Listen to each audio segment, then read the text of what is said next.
Welcome back, everybody, to the Meet the Bus podcast. I'm your host, Jeffrey Reckis. This is episode 13. We're back in person today, back-to-back in-person episodes.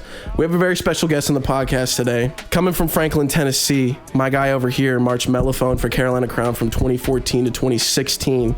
He was on tour admin staff for Carolina Crown in 2017, and then you were on the Music City brass staff as a mellotech in 2019, and then you did a little bit of time with the Crown HQ office, if you will, from 2019 to 2020, and then COVID obviously ruined everything. But ladies and gentlemen, guest today, Taylor Womack. Welcome onto the podcast, good sir. Yeah, man. Thank you for having me. This is awesome. Hell yeah, I've been looking forward to this all week. So. How you doing, man? Doing all right. Just living and chilling and working and enjoying life. Loving life, dude. Yeah. So recently, this past weekend, the reason why I kind of didn't record an episode last week, there was a tornado that kind of swept through the little Nashville area. Me being in Hendersonville, it is just like completely torn up. Like, and it's weird how it kind of hit the town too, because like the day after the tornado happened, which, you know, at the time of recording, it happened a week ago to the day. My parents were up there. Really? Hendersonville, yeah. Oh my God. Yeah. It's weird how it touched, like, were they affected at all? Well, so they were at Demas's in Hendersonville, near Indian Lake, and they had to take cover in the kitchen. Yes. Yeah. And like, it was all around them. Bro. It's crazy because that's exactly where it hit too. It was like, excuse me, that whole area. And it's so weird how it happened because like I live right off of that road. I live right down the street of apartments. Like I'm probably just exposing myself right now. Maybe bleep that out. Doxing himself. Let's take the address. Bleep that. That'll be funny. People come What's your find social security too, by the way? just for research. But it was just crazy because like the next day I went out and I take a right out of my apartment and I go down and I try to like check out the city, kind of see what happened to everything. And no, it was fine down by the city. Everything was fine. But then like I went to go get groceries. I go to the left down kind of by that area and everything.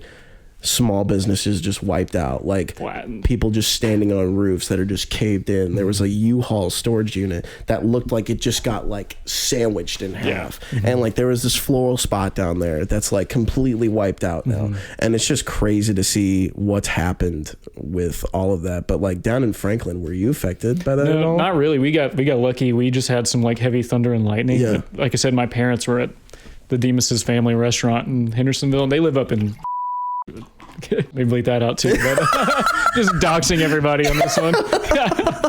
But yeah, they had to take cover in the kitchen, and like I said, luckily they were fine, but it takes like 10 minutes for them to get home from Hendersonville, and it took them like an hour and a half. Yeah, no, it was insane. Like it was a complete free-for-all when I went out that night, because I thought it was one of those storms where like it knocked the power grid out or whatever, like you know, maybe in a couple hours they get it back up, because like I'll call myself out again. I used to live in Missouri, which is like like prime. Disgusting. Yeah, disgusting. Let's start off with that. Misery first off, but like tornado central, like bro, like when tornado season's happening, like there's bound to at least be one bad storm that probably knocks out the power, and like they're ready for it, so within like a couple hours things are like back up and running. So I thought it was gonna be fine, and like the reason why I wasn't able to like record anything or get anything out was like it went out that night.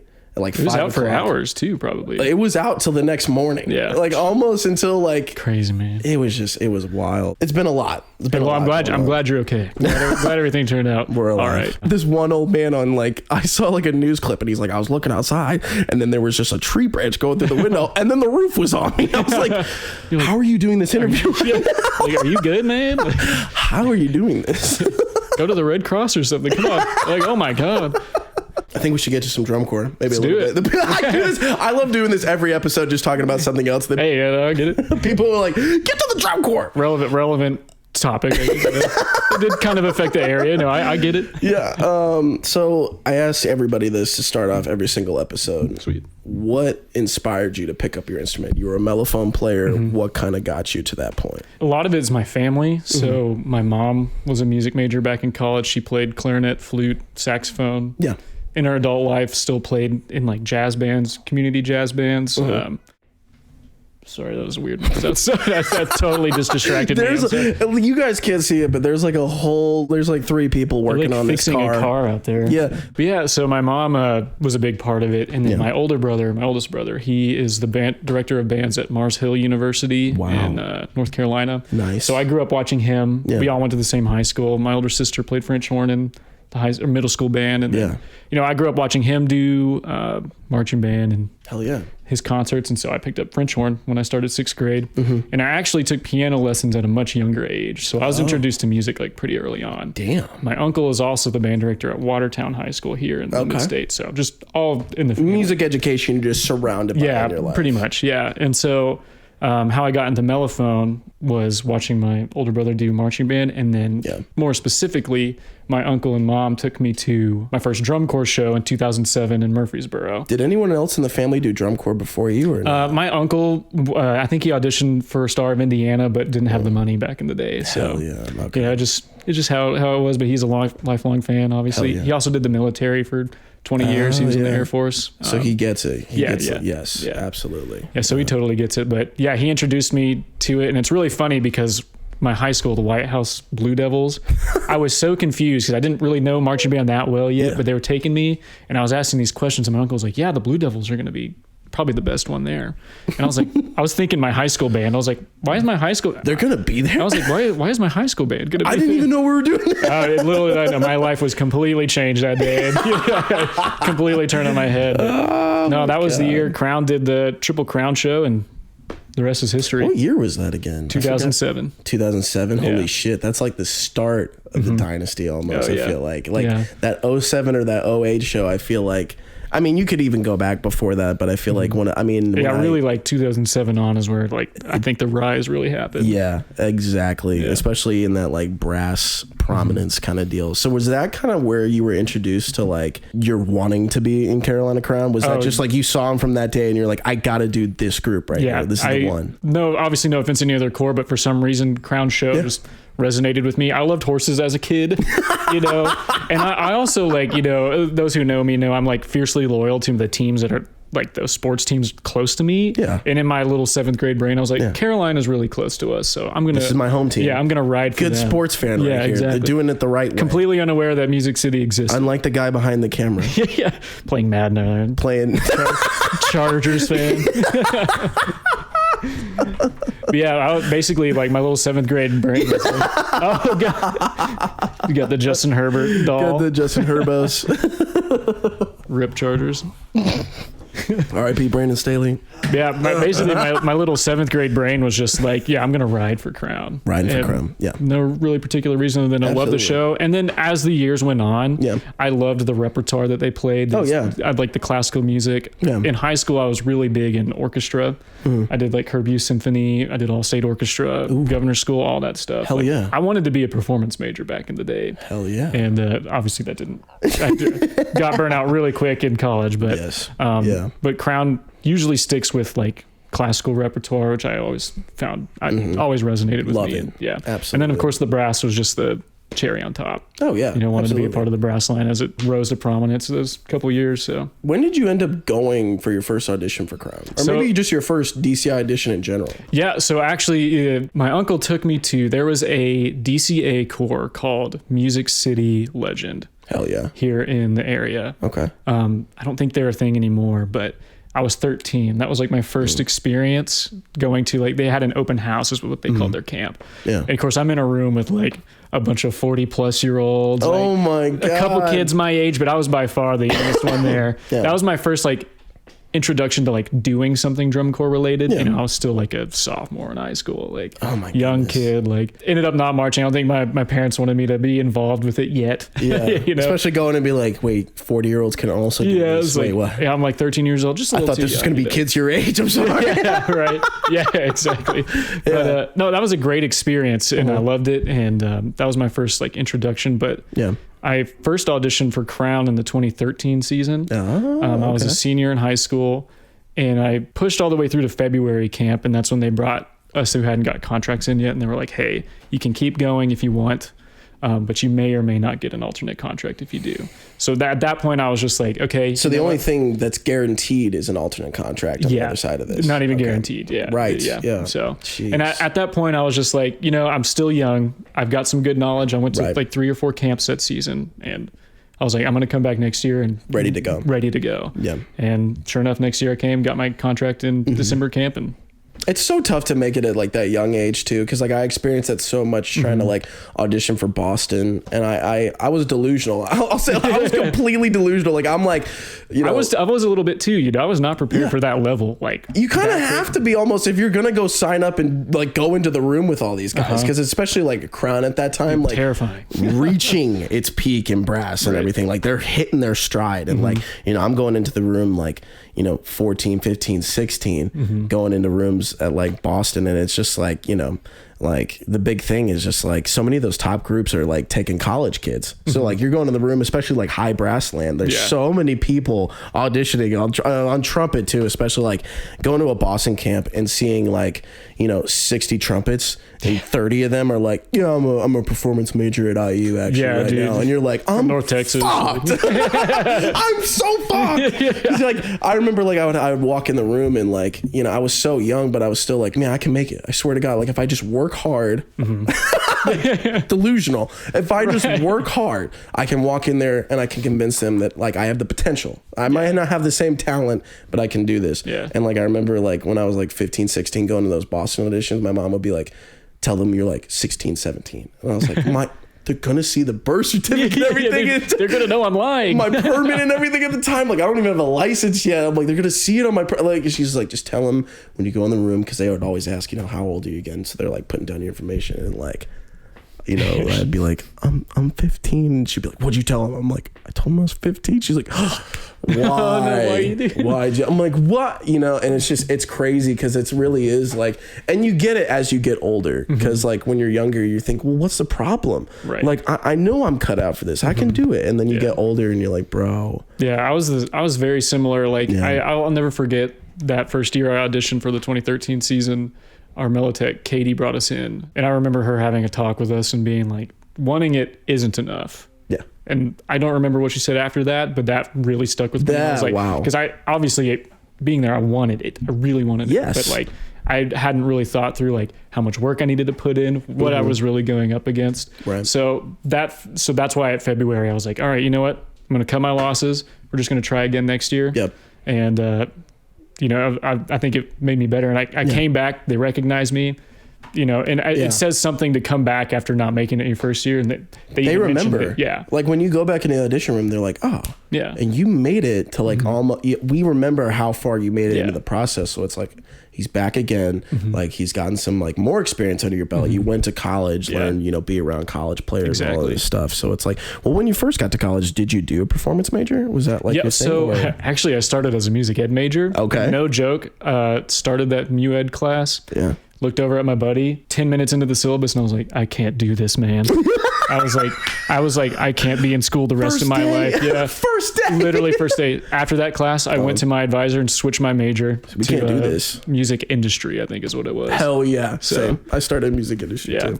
But the horn professor at the time treated it like a performance major because it's really performance based, just with a little bit of business sprinkled in there is what they liked to market it as. But. Yeah, they all like that's the big thing in the front, because I started music industry too, and they're like, yeah, you get to so much of the business, all this stuff. So you're like, oh well, I get to learn about the music industry, right? And no, it's performance light. It's performance light. Yeah, and I was also on scholarship, so I had to be in like 5 ensembles a semester, which was kind of insane. Just complete burnout, Yeah, and then, they give like half credits or 1 credit for those ensembles too. Exactly. So it's just a pain. Or no credits in some cases. Like wind ensemble, no credit. Yeah, no, and that's like the most time consuming ensemble. But yeah.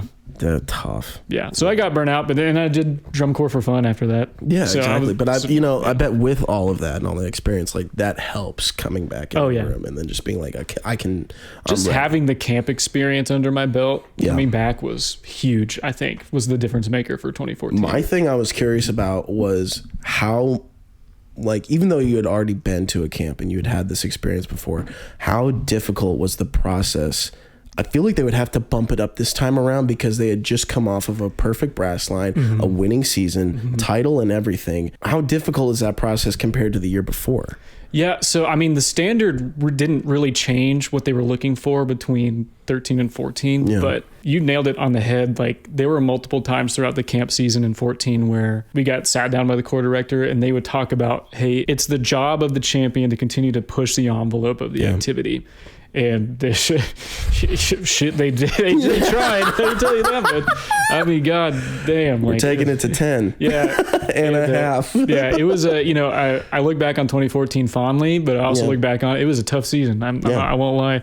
As a rookie, especially, no prior drum corps experience. Yeah, like I was a little envious of people who had marched like another drum corps before, right? Because I kind of went in not really knowing what a full season was going to look like. What are your expectations going into a group that had just won perfect brass line, all this shit, and it's just like your first experience ever? I tell you what, all of this big imposter syndrome. Because really? I was not it in 2014. I tell you that much. I was good enough to make it in, but I was definitely like one of the guys that needed. What was your strong suit? Because I've heard for some people, like I had a tech who taught me in 18 and 19 who was like, dude, I was so bad at music, but like I got into BD strictly like off my visual. My whole thing was visual. Yeah, my strength at first was visual. But I did drum corps 3 years, and I feel like that's the perfect time frame. Yes. Because like you got your year to figure it out, your year to kind of fly under the radar, and then your year to shine. Yes. That's pretty much how it works for me. That's the best way you just explain that. Oh my God. Yeah. Yes. That, at least in my experience, that's how it worked for me. Yeah. So, but yeah, I was bottom of the. I was like a rock in a box of diamonds. It felt like, you know what I mean. I felt like, it was. Playing second mellow. Oh yeah. Hell yeah, dude. Hell yeah. Yeah. And I was a lot better technically than I was at like lyrical passages too. So really, like, whenever we would go down the line, I could hit technical passages, but for some reason when it came to like the lyrical stuff, that's insane. I feel like, because like for me, it's like the complete opposite. Like visual was cool, like lyrical music was, but technical can't. Like out the window. Yeah, but yeah, that was my first experience with drum corps was 2014, and talk about a season to start with. Though. Oh my goodness, a thing like. Kind of going back to they had just won. As you get into that season and like you make it in, and it's like, okay, I'm gonna be here for the season.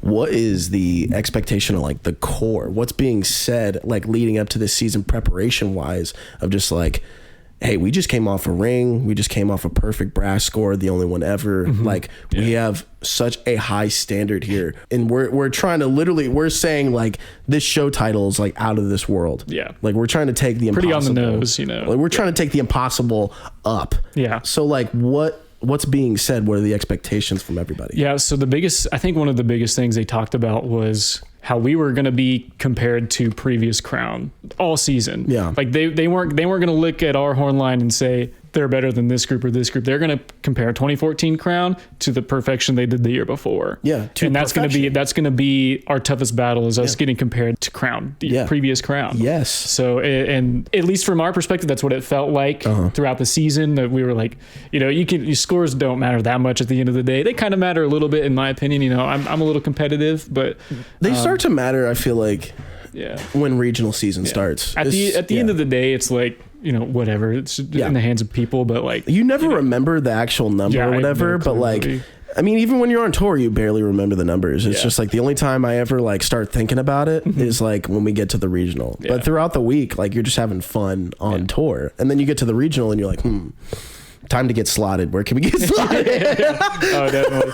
Yeah, but it definitely felt like, and they've tried to really hammer on the point that, hey, you're going to be getting compared to Crown past, and like we need to exceed the expectation for Crown and not anybody else. Like we need to try to beat what we've done before, and that's what they try to do. And I don't think we were necessarily unsuccessful. I think it was a great season. Stellar brass line. I can't remember. I think we got second place brass that year. From fifth, so whatever. But I learned a lot that season. Let's just say that. And I was exhausted by the end. Leaving for that summer, was that your first time going away from home, like for that extended period of time on your own? Yeah, I would say so. Outside of college, but college I was like always 45 minutes from home. Right. So MTSU wasn't that far. So if I needed to, I could always go home. Right, exactly. But I would say that was the first time really being away from home for an extended period of time, just like to my own devices for the most part. Something I'm always curious about is just like how how do people handle that? Because I feel like like in the last episode, for example, like our guest was just like super hyped about it because he was just like, bro, I gotta get out there. Like I've been sheltered this whole time. Like I'm ready to go out. I was ready to go too. Like same for me. Like I remember like 15 years old, my mom's like, are you sure? Like you're ready to go? And I was like, I have to. Like, I have to go see what's out there. I gotta go do it. And some people are like, man, I don't know. I kind of want to go home. Like how did you handle that? Yeah. So don't get me wrong, I was very excited, very excited. Right. But it didn't take long for me to realize that I almost was in over my head a little bit. Like I was not prepared. You know what I mean? Like you make a lot of mistakes your rookie year. Yes. I made a lot of mistakes, like forgetting certain, I don't know, small things that you could have brought on the bus to make your life easier. Like I didn't know all the hacks to like make your bus experience better. Like very uncomfortable summer. Yeah. So then 2015, I definitely changed it around. Because you bring like just what's on the list, and then you get there and all the vets have like all the hacks and shit for like, you know, sleeping and the bus. I'm sleeping and on this uncomfortable foam pad. Like it's just the worst thing ever. Like on gym floors, like you see some vet pull up with the double XL mattress. Yeah, dude, I'm like, what? Well, they actually didn't allow us to have air mattresses at Crown. For real? Yeah, no, dude, they didn't allow that. What the fuck? Yeah. That's not right. No way. You know what? I see why I get it, and I like it that way. Really? So my solution the next year, I slept, like I said, I bought this like camping pad that right was, to the floor. Yeah, awful. And so the next year I bought these 2 eggshell like foam pads. Yeah. Cut them up to the size of my sleeping bag. Oh shit. And then pulled them in my sleeping bag and just rolled it up. Damn. So comfortable. Oh my God. Dude, and so many people did that. I would take that over an air mattress. You put it on to everybody. You're like, bro, that. Dude, I just roll it out. I've just got the eggshell mattress, like 2 of them. So it's like almost like memory foam. Like, but I didn't have that my first summer, and there were definitely times when I wanted to go home. I'm not gonna lie. You know, at first I was gonna be like, why not the air mattresses? But honestly, like, setup's easier. You don't get holes in it. Like you're not waiting in line to pump up your air mattress. Yes, and like, so at like 3 a.m. We all just went in, rolled our shit out, and you got to sleep. Efficiency, dude. Yeah. God damn it, bro. It makes sense. It makes sense, you know. Because like every summer, without a doubt, like I had to get a new mattress like halfway through our tour because like my one from the beginning of the summer would just pop. Happened to me rookie year, like second week of move-ins. Like I was waking up and my legs are like in the air, and my head's like on the ground. Like, how the hell did I get here? What is going on right there? What is going on? Yeah, no, those eggshells lasted me the rest of my time there, even through 2017 when I was on admin staff. Oh my goodness. Yeah. So it's a good solution. I get it. It makes sense. No, that makes sense. But yeah, there were times in 14 I obviously wasn't prepared, didn't know all the hacks, and definitely wanted to go home many times. Not even just because I wasn't ready for like the tour experience, but like, you know, drum corps, it's brutal at times. Yes. Like the long rehearsals, you're waking up tired. I remember I have a picture where I'm like, the bags under my eyes are horrendous. But I'm like smiling through it for social media, like, yeah, having a great time. And on the inside, I'm like, I'm fucking dying, man. I'm so tired. I am so tired. Everything in my body hurts today. Yeah, I know. It's like, I want to go home. I feel like it always happens in spring training your rookie years when you figure out, you're like, this is what. Because like, you see the videos all the time. You see the lot videos and all of that. You see all the fun parts of it. Yeah, you don't see everything that's fun. Yeah. And then you don't see like week 3 on a Wednesday when you've run the same chunk over in dusty ass field that you've already like brought down the dust. Like, you've ruined this field because you've been here a couple weeks already. Yeah, if you ever stay at a place, I think the perfect time to stay at any location of move-ins, because I think I'm a big fan of moving around during move-ins, like moving to different spots. I think it keeps the members fresh. I think it keeps everybody fresh in general, because like, I mean, in 2017, I want to say we stayed at our housing. First off, we had a 6-week spring training in 2017. Oh my God, that sounds terrible. Fucking awful. But number 2, we stayed at this housing site out, like this camping site, basically out in the middle of the woods in Oregon for like 2.5 weeks. And it's like isolated by itself. So you're just waking up with the same 150 people in the woods, nowhere, every day. Yeah. And it's just like, no, man, you need to see something different, bro. Like I'm a big fan of moving around. Yeah, I think, I agree with that for sure. I think Crown got lucky because we always had our spring training at a university. Oh, so we slept in dorms. Oh, hell yeah. We got their facilities, like they had multiple fields we could use if one was getting a little like dusty. We could get off it for a couple of days, use another one, and the stadium was You still get like a sense of normalcy in there. We always joked that we were the only corps to gain weight during spring training because we got the cafeteria. Do they have like the dining hall open? Yeah, they had the dining hall open for us on the weekdays. That's so sick. Every day they had a cheeseburger bar that you could go to. Like, oh my God. We're all like piling up cheeseburgers every day. Like country club drum corps, dude. Exactly.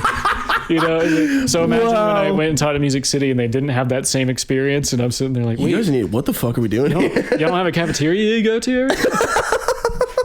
Yeah, we were definitely spoiled there for sure. Oh my God. We were talking about like the grueling rehearsals and whatnot. What was it like for you going from like high school rehearsals and everything that you've known to be like a tough rehearsal to Carolina Crown, East Coast type rehearsal vibes? Not to mention they just want to ring in the perfect brass part. Let's just mention that again. No, that's a great question because I was not ready. I went from being able to go like, not that high school rehearsals weren't tough, but it's nowhere near, I'd be tired after high school, but like you get a new definition. Yeah, exactly. I wasn't as mentally engaged. Yeah. And I don't know if you've ever experienced a Michael Klesch brass run rehearsal. I've heard a lot about it. It is, you have to be there. If you're caught looking at the, dozing off or whatever, like you're gonna get called out for it in front of everybody. Everyone's gonna know. Yeah, everyone's gonna know.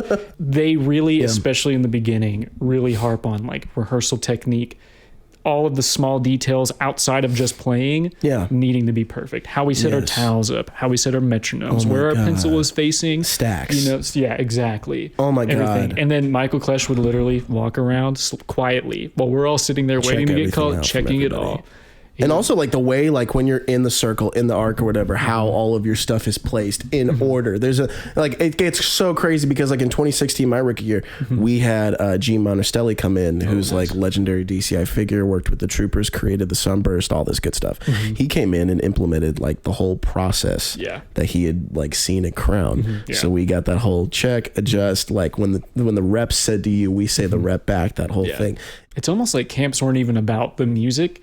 It was about learning your mind in the right space. Yep. And boy, they really harp on that. The process. Talk about exhausting. Like I like by the time you even play the first note, you're already like tired. Because you're thinking of like 7 different things and like taking in all the instruction and learning, and then like also what the rep is, because there's different key names for like reps and what this rep's gonna be, and then like are we gonna stop at the right spot together? Are people gonna play on? We're gonna have a 30-minute lecture on how we shouldn't have played on. Like it's or if not everybody said the rep back, why are we not all saying the rep back and all of that? And then it's just like if it's an air rep, if it's a playing rep, if it's a singing rep, and it's just like all this stuff. And it's like another thing we had in 2016 was it was so fucked up, it was so dumb, everyone called it out, but we had, because Gene put this, like, I love Gene, but he put this like thing in of like when we had a water break and a water break. We went between those two. I swear to God. And they would say like that. They'd be like, all right, Oregon Crusaders, this is a water break. And that would mean that you have to run to water, get water, and go back. But if they said Oregon Crusaders, this is a water break. Oh, I get it now. But they very different. staff who didn't know that would be like, yeah, take water. And then people who got so like drilled in them like the process were just like, which one?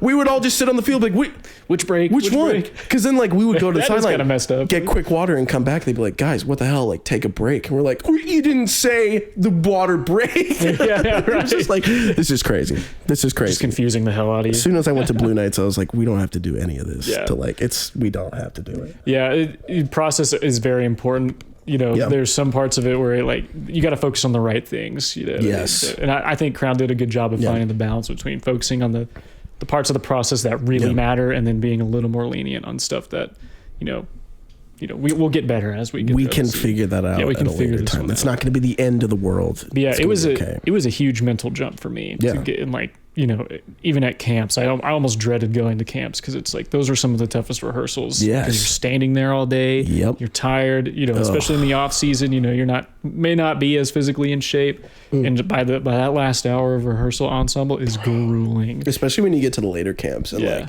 it turns from like a mental exhaustion of the camps and just trying to get through the weekend and try to stay locked in to when you get to those like March, April camps and whatnot, where it's like, okay, we're gonna go on the move. And then we're going outside, and you're like, Oh, I'm not in shape, bro. I'm not in shape. And then it's like also we've had all these assignments during the month. Were they doing assignments then, kind of like how they do assignments now? Because I know technology and everything. Like I know obviously they got Facebook and everything, but like what were assignments like back then? When I first got there, we used Smart Music a lot. Okay. We had multiple assignments every week between camps. Yeah. And video assignments that we had to do. So when you're a music major in college and you have to do like 5 video assignments on top of all your like homework, a week? Yeah. Bro. Not even joking. It was a lot. A lot of preparation. Yeah, so we started with Smart Music and then we abandoned Smart Music and then we tried this other app in 2015 and then we're just like, screw it. We're just going to do video assignments. I think that's the best way to go. Yeah, I think so too. Yeah. But yeah, we had to do, I'm talking like 5 a week by the time, and we got to 2016 and that's, they would harp on us for being like, hey, did you actually practice this or did you do it all on Sunday night when they were due? And I'm like, gotta be real, I did all on Sunday night. I did them when I had to do them. I learned the segment right on the spot.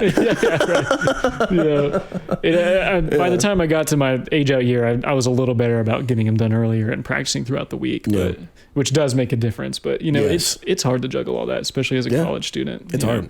But yeah, five a week, which I think is a little excessive, but I mean, we came out the gate swinging every year. So no, I mean that brass line, it shows. It works crazy to an extent for sure. Yeah. Something I wanted to ask about the 2014 season. You kind of talked about it before we started recording, but we talked about this in Keith Ty's episode, actually, just the shout out Keith Ty, but the prop situation.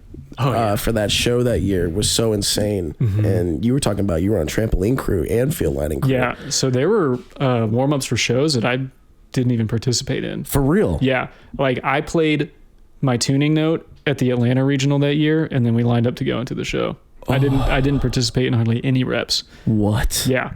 There was many shows like that where we had to go. So what's the pre-show like? What is it so that you're not in these warm-ups? What's the routine before? Getting all the trampolines to the correct spot where we're going to set them up. Like for the roll-in? For the roll-in. And like depending on how far away we were from the stadium. They had so... this was part of the problem, I think, for 2014. There was just so much they were trying to do. Right. And it all wasn't necessarily bad. Looking back, you could argue a few things were like, we could have gone without that. Maybe we shouldn't have had trampolines in the show. How long did it take? Because obviously you can't just roll those off. You got to put those together. So I imagine that takes most of the time. What's funny is we ended up calling ourselves Taco Crew. Hell yeah. Because they cut the trampoline in half and folded it. But we had this guy on, rest in peace, Tom Frukovich, great volunteer. Yeah. Unfortunately passed away, I think last year, but great friend of mine also, but great volunteer of Crown. He made these braces that we had to carry onto the field and we would take our hands and drive the nails through the fucking hole to make sure the trampolines wouldn't crumple, because it happened to a couple color guard people during rehearsals where would it just flip up? They would fold in half. Oh my God. Yeah, it happened to a few people. While people were on it? Yeah. While people were on it doing flips, throwing rifles, whatever they're doing, it was ridiculous. That's terrifying. But he made these steel plates that we put on the side before a show. Yeah. So even during it was kind of hard to get mentally ready, because as someone who had to carry on the brace to put onto the trampoline, you're sitting there trying to shove this thing on the trampoline so that no one gets hurt during the show, and it's it's just a lot. But there's many shows where I didn't participate in the warm up. Jeez. Same with the other guys on the crew, because we spent so much time setting up all of the different pieces, all the extra trumpets, because all the low brass had an extra instrument. They all played trumpet in the show. Holy shit. Yeah, it was a lot. That summer for you, because also you had one of the worst situational on tour tour jobs, which I haven't talked about that a lot on this podcast. Not only did I have to get up early to go field lining, but you had to leave early. After field lining, I would have to go get the trampolines off the truck, and then I'm I got 10 minutes for breakfast. So you didn't sleep. Dude, dude. I'll show you a picture. On tour, you did not sleep. Yeah, dude. I can send you a picture where I'm on Instagram, I'm having a great time, but the bags under my eyes tell me completely different stuff. We need that. I'll send you that. You can post that. Oh my goodness. We haven't talked about tour jobs on this podcast at all, but something I'll introduce a little bit for the people who might not know. I mean, obviously, to do this activity, everybody's got to do a little part in the job so we can, get from place to place efficiently. The tour job I did throughout most of my career was scaffolding. So nice. Scaffolding when you're not top 12 is not fun because as below top 12, you don't get a lot of schools where they have like a press box, a field, and all that. Yeah, so, like you know, an easy space to set up a scaffolding that's like safe. Or like if you have like a stadium and all that with a press box, it's like, you know, you don't have to set up scaffolding today. Staff will be like, no, not today, guys. We're good. We got to say, thank God we got a stadium today, bro. But like every other day, it's the little things in life, bro, because that's the same thing where we got to get up early too. Like I have to like leave breakfast early because we have to go set up the scaffolding and everything. And it's like, you know, big 3-level structure and everything. And I remember one day in 2017, like one of the pins was out and we lost one of the pins, and like Tim Snyder's up there like, what the hell? What is happening? Scaffolding, come figure this out. We're just like, oh dude, we lost the pin this morning. but like don't tell OSHA. Don't let them find out about but that. I just can't even imagine. Bleep like, that out. I just can't even imagine how like pulling into a housing site on tour, and then, you know, because field lining crew always wakes up before everybody. You gotta line the fields and everything, and depending on how many fields there are, depends on, you know.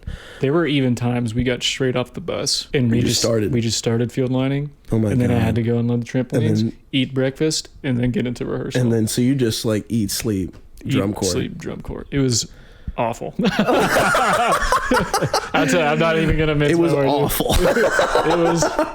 It was best time of my life. Yeah, but I will say they learned. Crown learned their lesson, and I kind of mentioned it before we started. I almost didn't come back. Yeah, like not even as a joke. Like, but you know, I'd been gunning for it for so long and wanted it for so long. Like, you know, for 7 years of my life up until that point, I was like, I want to march Crown. I have to do it. You're gonna do it. Finally did it, and I was like, this is so hard. I know. I was like, it was really discouraging. You know, and I felt like I was at the bottom of the totem pole. I definitely was. Like, but I got better. You know, and that first year taught me a lot. You know. Yeah. For better or for worse, you know, I was able to persevere through it. You had to get so good at it so early that, like, I guarantee, like, 15 and 16 were just, like, cake. Oh, 15 was, like, the best year of my life. Like, you know, someone coming in to Crown, never having drum corps experience. Yeah. My impression was kind of like, is this what drum corps is all the time? Like, it just sucks. Is this what I'm going to be doing for the next 3 years till I age out? No time off. Paying all this money to do this? Like, then I was like, I would hate myself if I gave up now. So I came back to 15, and 15 ended up being a breeze compared to that. Hell yeah. But yeah, tour jobs 14. It was out of this world. It was just put a little too much, you know, a lot. Tried a little too hard. We tried a lot. A lot. And we joke when I was on admin staff and working at the office later. We always joke about 14 being the year we don't talk about. Like, we skip from 2013 to 2015. It's so funny because, like, man, so many people I marched with, and myself included, like, we loved that show, man. We just loved it so much growing up. And, like, I remember, like, when I finally, you know, I had done 3-4 years in the activity, and, like, a lot of the people you marched with were my brass staff in 2019. And, like, getting the opportunity to go up to them and be like, dude, I remember, like, I was a kid watching that show being like, I fucking love that show, man. What was that like to they're like, it sucked. We hated performing that. And we're like, what? We don't talk about 2014. What do you mean, man? That was one of my favorite shows. We're like, I hated that summer. Yeah, I think it was so hard. I think there was also a bit of personality clashing. Like the horn line, we didn't get along as well as we should have. Yeah. You know, year to year that changes, you know, for each group, you know. Right. Just a mix of personalities. And I think there was a lot of like old vets that were established in the way. And then there's an influx of a lot of new people also. Right. And just like trying to find the happy ground between the two was like tough for us to get. A question I had, because mentioning it again, coming off a win, a championship, and a perfect brass line, when you aren't scoring, like we talked about, scores don't mean everything, but when you get into that regional season, you get to the heat of the moment, you hit, you know, you get slotted in San Antonio. We can have a conversation about that all day. But you get slotted in San Antonio, and then you start hitting the stride of your season, and it just happens like that. Like, you start to hit Atlanta, you start to hit Allentown, and then you're really looking at the standings and where you're landing. And when you're not scoring competitively the same way you did the year before, does that have anything to do with like just the vibes and not getting along? Definitely. Yeah, I would say so, because at Crown, their kind of philosophy was very analogous to like sports. Matt Harlow loves talking about like sports relating what we do to like the all-stars of basketball, or like Yes. 14, we called ourselves, we wanted to be the Ronda Rousey of horn lines. Damn. Because at the time she was like at her peak at that time. So we were like, he would always use sports analogies to get us ready, get us very competitive. Band kids are like, who the hell's Ronda Rousey? Yeah, exactly. Yeah. What the hell are you talking about? I just play French horn, man. But yeah, no, Matt Holliff loves the competitive side of it. Yes. You know, and some people don't. Some people don't do drum corps for the competition part. I do it for that also. Like, it's not the only reason I liked it, but I do like I'm a competitive guy. I like, you know, the rankings, whatever. And when it it's gets fun. into the adds heat a little of it, spice to it. Yes, when you get to the heat of it and you're like night in, night out performing for thousands of people, and you get to see the scores every night, and you kind of see how things shift going into regionals. It's fun. Yeah. It's fun to get into it and see where you stack up compared to other people. Because when you're working as hard as you are, you want to see that payoff. You want to see your work, you know, get rewarded. Exactly. That, you know, and we were, you know, working as hard as any core out there. You know, it's a tough year, tough show, probably the toughest brass book of the years that I marched there. Oh yeah. Oh my God. Yeah. But yeah, it is crazy. And it is a little deflating. You know, we were, at least at the brass line, we were a lot more focused on like how we were doing in brass. But yeah, the overall placements, it does get a little deflating. You know, they had a couple of years of really like top 3 finishes, top 4 finishes, winning brass, like all these accolades. And then 2014, we weren't quite hitting the same, you know? Yeah. So it was deflating, and for what it's worth. And I just think we didn't get it right. Didn't get the formula right that year. Yeah. But they like you did too much. Yeah. It's like, y'all are doing too much this year. You know, too much is happening. Exactly. Like one of the big things in there, which is crazy because it's still to this day, I talked about it in Keith's episode, but it is my favorite brass feature of all time. To this day still, was the brass feature in 2014 where you take all 80 brass members and you put them all on high brass. It was a story we got from Keith was that high brass people got paired up with a low brass buddy every day, and that was just like your buddy for the summer. Yeah. How was that in your case as a high brass person getting to teach somebody your instrument every day? So it was funny for mellophones because we didn't have to change anything at all. Oh, really? We stayed on mellophone. So everybody else switched to trumpets. Right. But we were the only ones that didn't change. So I didn't get paired.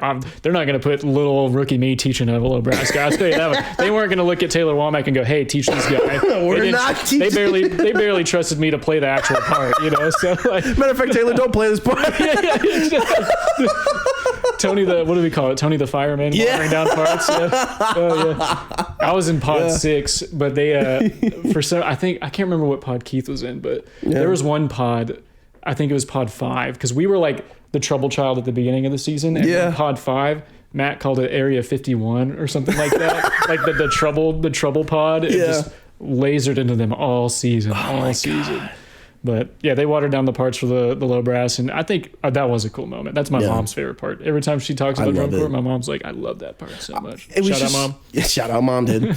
But biggest fan. It's just like that moment in general for me as a kid was why I wanted to do Crown and why I wanted to, like, that moment for me clicked in my mind that I was like, I have to do this activity because watching how that moment was crafted and then like being in the crowd when that like sustain happens at the very end of the feature and listening to the crowd just like the light bulb goes off and you can just hear and like everybody, it's just this feeling of like, how the hell did they just do that? And it's like, I want to do hours and hours of hating your life in rehearsal. That's how we did that. No, but that is definitely one of like moments like that are what brought me back. Yeah. You know what I mean? And I mean, like I heard like for that season too, like just to make it, you know, even harder. I mean, I know in your case you were doing prop crew, but I mean, I heard from Keith as well that like, I mean, you guys were literally doing like rehearsing your book in the lot. Yeah. And like that's a crazy mindset to be in. Like basically never turning off like the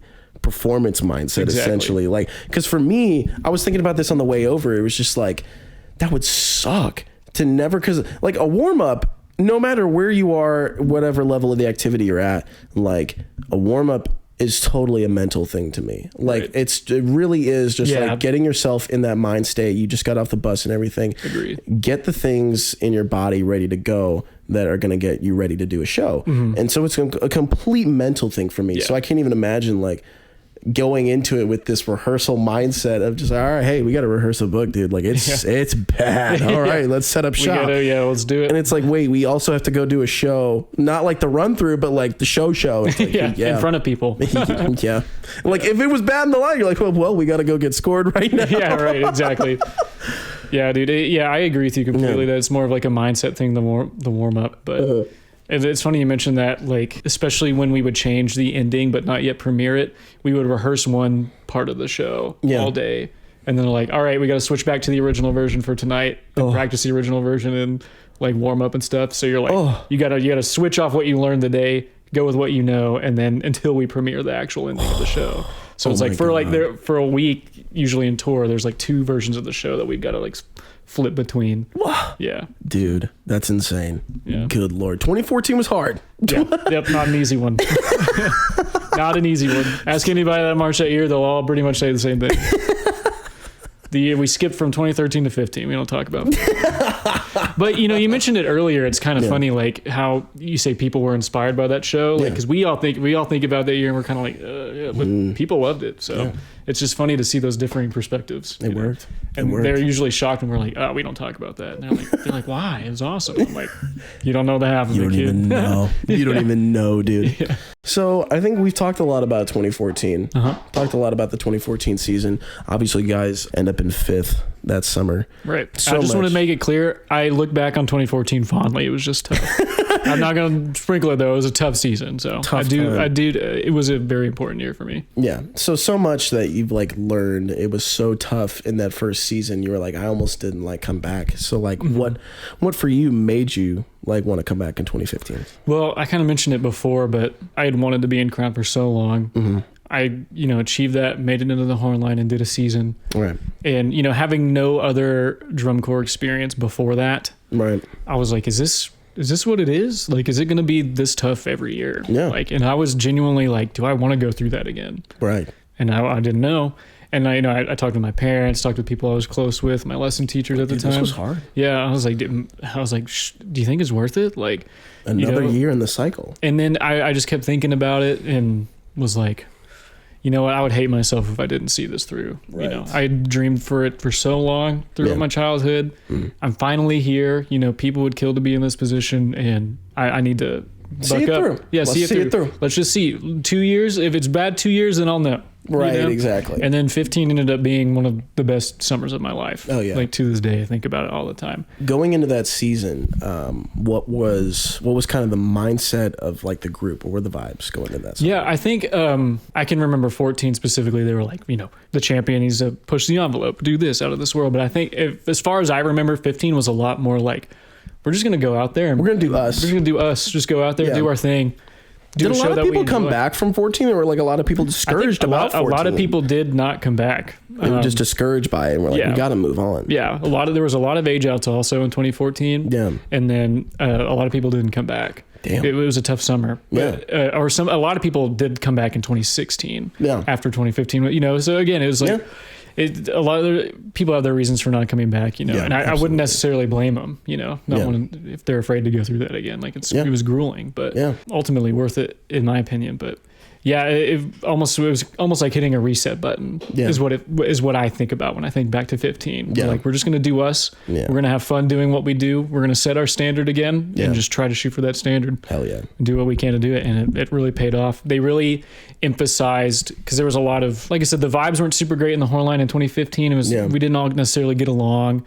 But in 2015, they really emphasized like building those relationships and camaraderie. And everybody. And it made the summer a lot better. Yeah. Every group has their ups and downs. Like you're going to get in the day like 35 on tour and you're going to be at each other's throats. Like it happens every season. Because you wake up next to the same people every single day. Like somebody's going to do the same. They're probably tired of their shit. Somebody's going to do the same annoying shit, or you're going to do the same annoying shit that you did like last week. And then that's just going to be the thing that just breaks somebody, dude. Yeah. Like me and my C partner, I've had him on fun. I've had him on the podcast already, Dylan Ryder. If you haven't seen that episode, go watch it. But like me and him were C partners 2 years in a row. We were best friends, dude. We had marched 3 years together.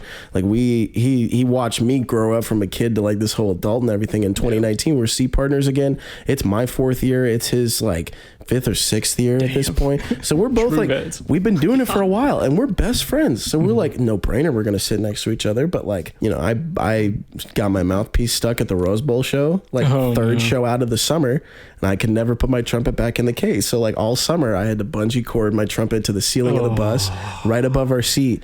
Y'all didn't have a mouthpiece puller? Well, no, I tried, because I remember I talked to Keith had left tour at this point because he was our captionette in 2019. So I asked the horn doctor. Well, it literally, I had to wait all season from the West Coast all the way down to the NightBeat show. All the way country. Talk about that. Holy God. I had to wait all the way until the NightBeat show where the horn doctor was there. Yeah. And like the horn doctor would only go to like regionals and some other big shows like during the week. So like NightBeat, I remember like word got around that the horn doctor was there, and I was like, I don't give a fuck if I go no. Like I've already done this NightBeat show, I'm fine. Like I'll go to the horn doctor. I waited the entire night until it was butts and seats for my horn, like my mouthpieces finally get pulled out, and I was like, because it literally took him like, Lord. I remember he like that space you could use for other things too. You know? Like when he like first got it and he started like messing, he's like, this is gonna be a couple hours, so I would go ahead and just, if you can. It was stuck. What did you do? Like it literally, we're getting off the bus, we're going to brass warm up and everything for the Rose Bowl, and I'm getting out of my seat, and it just falls out of my seat, and it perfectly right on top, just hits on top, and I'm like, I'm trying to pull it out quickly, and I'm like, fuck. And you're like, oh no, I can't. Damn it. I had something similar in a rehearsal. Luckily, we had a mouthpiece puller, but I was running by the trampoline and just pop, straight onto the leg of the trampoline. And it just gets stuck. Yep. And I remember like having... We had a mouthpiece puller though, so... having to like bungee cord that. Like I remember like it hit my C partner a couple times, and it like clocked him a couple times. And I remember like when we'd have to like for shows, or even after shows too, like having to carry that, it was that annoying shit that like in the middle of a summer, that's the thing deal with, that you're just like, Jeff, you need to find somebody. Like at some point you're just like, you need to find somebody to figure this out, because I can't do this anymore. 100%. It just happens. Yeah, it just happens in the heat of a summer. Exactly. Yeah. No, I 100% relate. And we had our moments where some people were at each other's throats, but it ultimately got resolved. And overall 2015 we were much more cohesive, because we focused on making sure that we built those relationships with each other.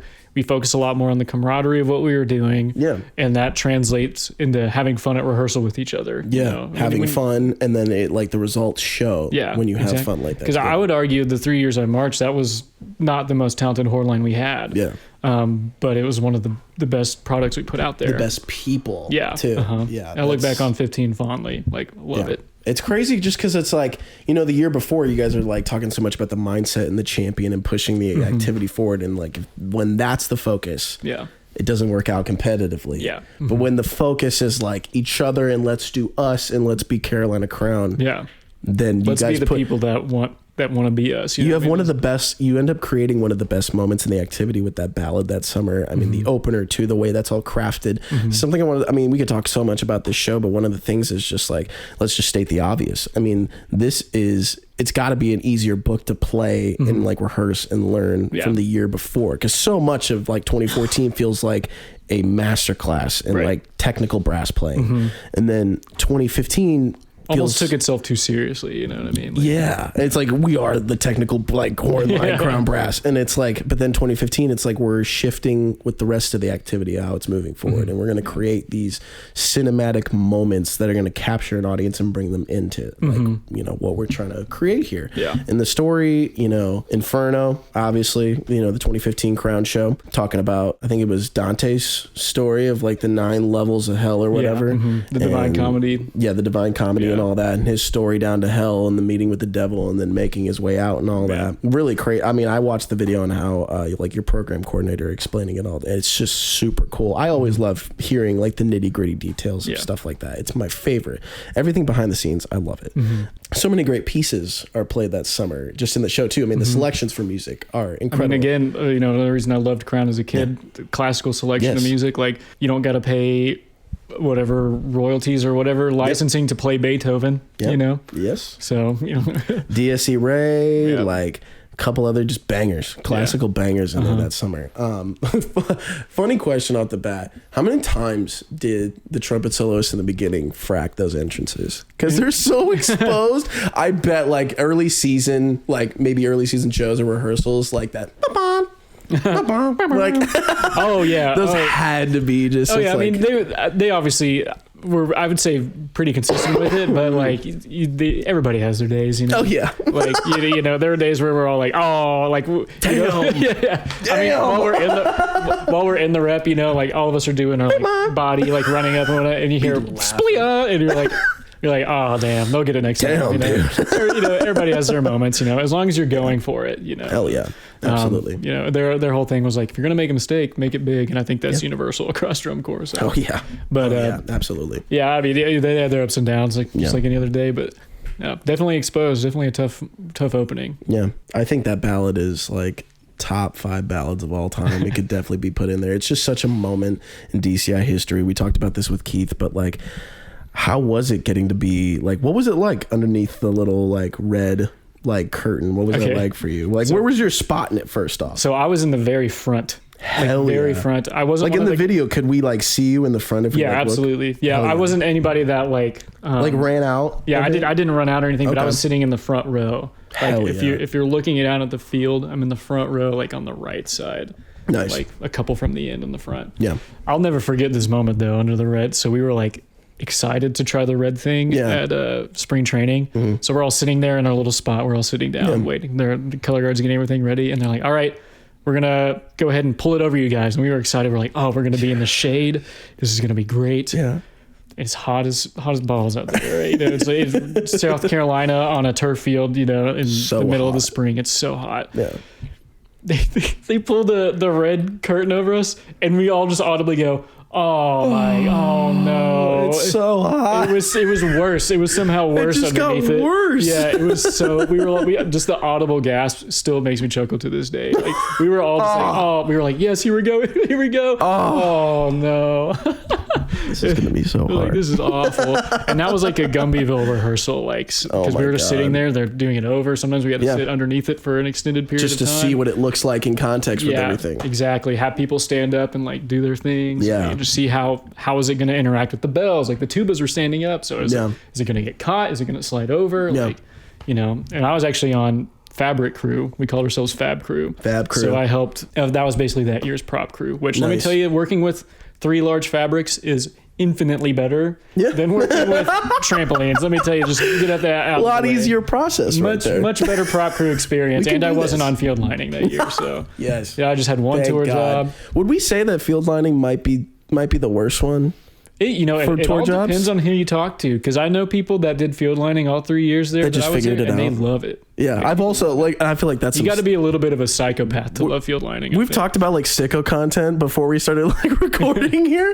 That is some sicko content. People I've met who are like, dude, I love field lining. No, we just figured it out. We figured out a system for field lining. I'm like, you're sick. I don't know if you know Alex Zabo, shout out.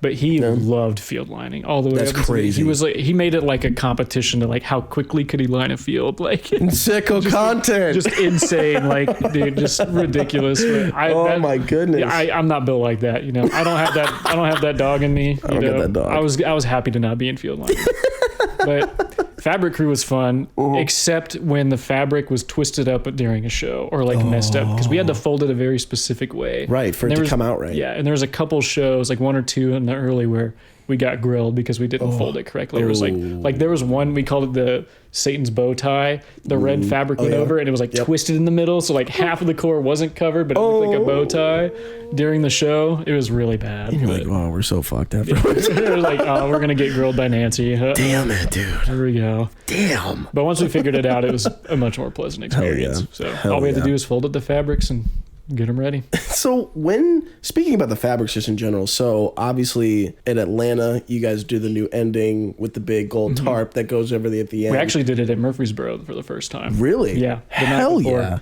So yeah, funny story. So like obviously the Murfreesboro show is what I grew up going to. So I was devastated when they took the show to Vanderbilt. Oh, yeah, because they did that 2014, right? 2014 and 16. Yeah.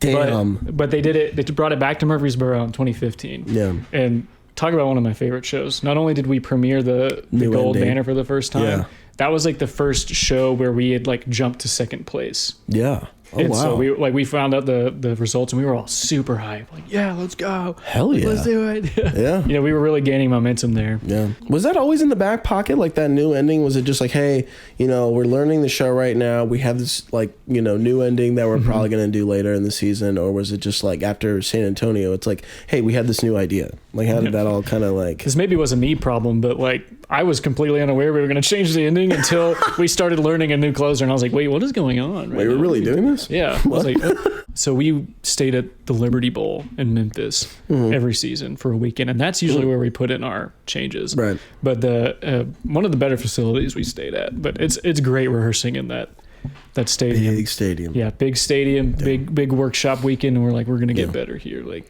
and so I'll never forget, we had one of the volunteers film our first like rehearsal run with the gold fabric. Yeah. And we were all like so hype. And then Michael Klesch ended up adding the Ode to Joy riff at the very end in the final chord. And we played it in rehearsal and we all put our horns down and we just knew. We were like, this is sick. We're going to win. Like, we were like, we're them. We were like, this is sick. We are them. Regardless of what happens, this is sick. Yeah. Because like the tarp goes over and it just the famous crown set at the ending. It just appears. It's like almost like shocking that there's a crown. The there, fucking guard member coming through the top to the top part. Like it was crazy. Yeah. It was crazy to watch. Like that was another moment where I remember I saw that in the theaters at the beginning of the season, watching my brother, and I was just like, I'm getting Crown merch this year. Like I'm getting that Inferno shirt this year. You'll be getting that. I will be getting Crown merch this summer. Yeah, that weekend, that Atlanta weekend was a defining weekend for me. And I think a lot of us, because not only did we get to premiere that ending at, my home show, all of my friends from college are in the stadium. Damn, we haven't seen that yet. Yeah. Dude, all my college friends are there. My family's there. Yeah. We get to premiere that. That was a great time. Like, never forget that. But that's awesome. The next day, Atlanta, this is probably my favorite performance of all 3 years was the Atlanta Regional. We ended up drawing to go on last. Hell and we premiere the gold tarp. Yeah. And I'll never forget, like as it whooshes over, I'm in the front, like on the crown near the 50, and just everybody's on their feet. Like you don't see the crowd, you hear them start to go, oh. You get ready and set, and whoosh. And you see everybody. Literally 25,000 people just right there standing. And I will never forget that. To this day, one of the most hyped performances ever. And that's the dream. And we ended up winning the regional just out of nowhere. Shocking. It's like, bro, that's just major G in our back pocket right here. Yeah. But it's just like, that's a moment you dream of right there. Having a moment where like... Southeast? Yeah, that was it. Yeah, the Southeast. So was that the last year of... 2016. Georgia Dome, or was that... 2016 was the last year of the Georgia Dome. So 2016. Was the last year of that stadium too? Yeah. Almost second to last because 2015. So like 2016 was the last year. Was at I got to perform the last year. It was in the Atlanta Dome, and same. I'm not gonna lie, I do like the new one though. I like, even though like the very first year they did that little side tangent here, but the first year they actually did that Atlanta Regional, it was like the biggest logistical chaos ever that in 2018 trying to figure out, because stadium had just been opened up that season. I heard parking was a nightmare. Getting into the stadium as a core was a nightmare. Like I'm talking about, like we had to go around. Meanwhile, I was an audience member in like a nice like club seating, like just enjoying my life. This. Like, look at that roof. Man, are they struggling down there? Oh well.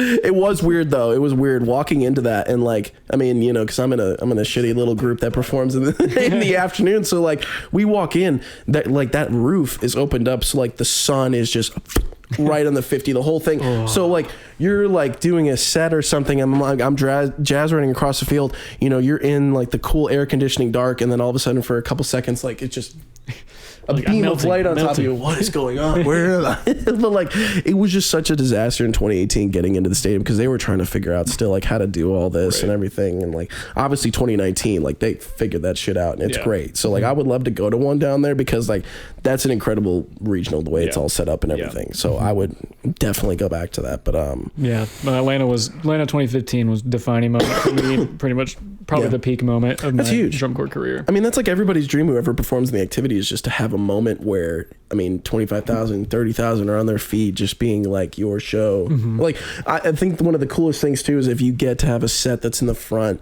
and you get to watch like a kid's face just light up and then like see the reaction of their eyes widen and then be like, oh, like watching Chills. that moment for somebody else, you're just like, that's why I do it. It's like they're standing up for us. Like, This is why you do there's it. no better feeling. This is why you do it right Exactly. here. This is why you get your ass kicked every all day. those terrible rehearsals, all the times I wanted to go home. Yeah. Like I tell people, I hit my wall on day 1 of 2015. So like we're standing in like in a high brass arc. I look over at my section leader. It's like already hot. The sun's going down in our faces, and I'm like, "Hey Ryan, I got to go to the bathroom." He's like, "All right, go." Sit down. I run to the bathroom. I'm sitting in the stall crying. I'm like crying for like 15 minutes. Like, We're doing this again. I was thinking of I did this wrong way. I was thinking of the summer as a whole, thinking of how long we had left. You know, Like, with 2014 as my 84 days. yeah, 2014 as my only reference point at this point. And I was So much time left. and so I called my girlfriend at the time and I was like, I'm struggling here. Like, it's day 1 and I'm already hating my life. And she was like, the best advice she gave me, 'cause she marched Boston, I think 2013. Oh, when she okay. marched. Nice. But she was like, hey, just take it 1 block at a time. Yep. That's the mountain you got to climb is just this 1 4 block. hours. Yep. Just 4 hours.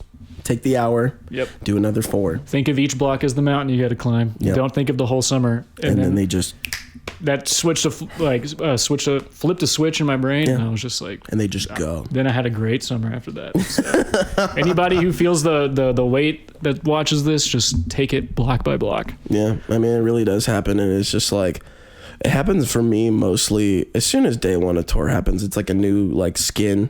Like sheds. Yeah. Like that old skin just sheds off day 1 of tour. Everybody's fresh. Everybody like I remember like even in 2019 year 4 people are like, how are your knees? I'm like, my knees are fine, bro. Like we hit California day 1 of tour. I'm like, bro, I feel like a whole new person. Yeah. Like I feel fresh. Like everything is just like I'm excited. Like this is a new boost that I need to get to the rest of the season. Right. I feel like it happens the most when it gets monotonous like that in spring training and it's just the same. I mean, when those days blend together and you're in a location, the same location over and over, and it's just like you get to It's the like brass. Groundhog Day, the movie. Yeah, You know what like I mean? you get to the brass warm down at the end of the day and you're like, damn, I'm having deja vu right now. Same spot and everything too. God damn. Yeah, you're like, wow.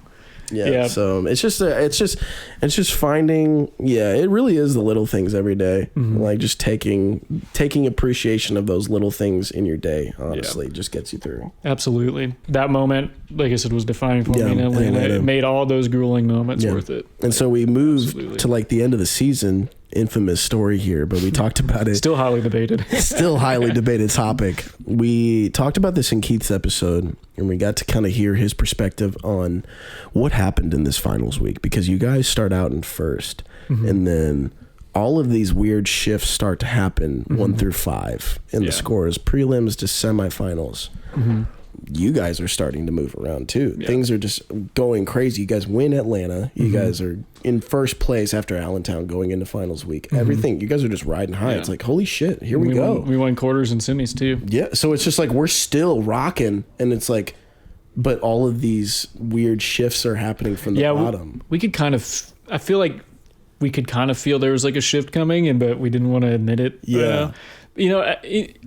This is my personal view on it. A lot of people, first off, don't read YouTube comments. Just don't do it. Not worth it. Yeah. Don't do it. It'll get you. I should not have done it, but I was there. But Yeah, a lot of people like to say that our finals run just wasn't that good, and I just have to completely disagree. We all came off that field feeling on top of the world. Really? At least I did. Like I don't know. Like I don't think from my personal view, I don't think we did anything differently finals than we did. I was gonna say, like, semis. what was your perspective of that week? Because hearing from Keith, like, it sounded like it was just like a complete meltdown from like the entire group, and it feels like that mindset you had all season of like we're gonna do us started to change right at that final moment of just like, hey, we're getting to the end. All right, now we can win this thing. We're gonna win this. Like it seems like the whole mentality, and he was just like everybody was just freaking out on finals day. Like everything felt like it just went left.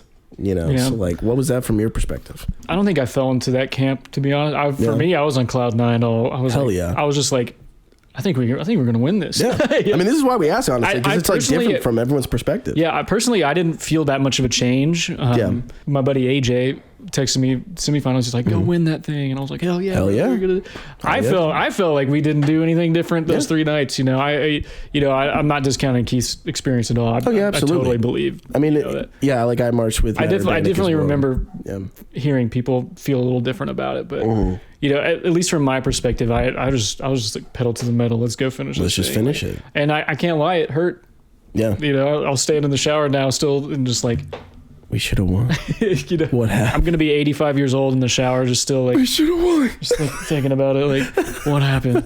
What happened? So what was that for you then? Like when you get to finals night and you walk off the field and you're like, I think we just took that. And then all of a sudden you get to, you know, retreat and it just all falls apart. What's that like? We were like, this is my perspective. Yeah. I felt like we came off the field.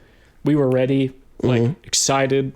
The buzz was there. Yeah. And, you know, they start announcing captions. And for me, that's when things started to feel a little like, maybe this isn't going to go our way. Did we do something wrong? Yeah. Like, we won GE and we were all like huffing the copium. Like, if you win GE, you're probably going to win the whole thing. If you win GE, you're probably going to win the whole thing. Huffing that copium. And then that, you know, they call us second place. And I remember, so we're splitting the 50. Like, I'm like on the end of the block. There's the 50-yard line next to me, and then there's the Blue Devils right there. They announced second place. Everybody's cheering. Like, they're cheering. I don't even know how to describe the feeling. Literally from the top of my body down to my like feet, just felt this like, and like nothing. It was like nothing, black void. I feel nothing. You know, like in the movies where like somebody's like thinking and you got like the buzzing noise in the background that's in slow motion and they're just like, time stops, all noise just goes out the window. You're like, it hurt. I'm not gonna sit here and say it was fun. Like, that was a fun moment. So, no, like that sucks. You know, it's why I kind of subscribe to like scores don't matter that much is my like view on it. Like it hurt. I'm not gonna lie. We're competitive. We thought we had it. You know, like you won't remember the number, but like you'll remember that moment where you feel like you had done all the work. You've done all of this work. You've spent all this time and again, and you're like, we deserve this one. Like this is ours. Like we've put in the work. We know we deserve this. I feel like I've put everything in, and then you get to that moment, and they're just like, not this year. Yeah. And you're like, yeah, it hurt. But you know, I've had to come to terms with it. But you know what? You said you feel like you put all this work in all this time. Right. So did the Blue Devils. Yeah. They totally deserved it. And they all did. Know, they totally deserved to win. That's some good sportsmanship right there, bro. You know? That is not some shit I would say. Bro, if I was in first the whole time and I got to the end of the season, I'd be... Now, I'm not saying we weren't as deserving, but, you know, it's tough. It's tough to come to terms to. And my stance on it now is like, people look back and when you think of the year 2015, what's the first show people usually tend to think of? You talk about Inferno.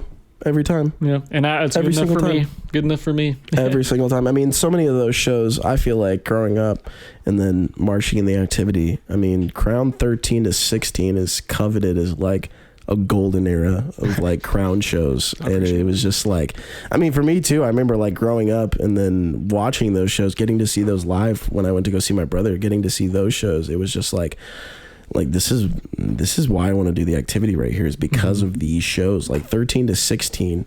I mean, even when I got there too, I remember I would see Crown on the road and I was just like, I gotta get to whatever that is in this activity. Like I was just a young lad in the game and I was like, whatever that is right there, I have to go there. I need to go do that. Yeah. So moving on into the 2016 season. Wild one.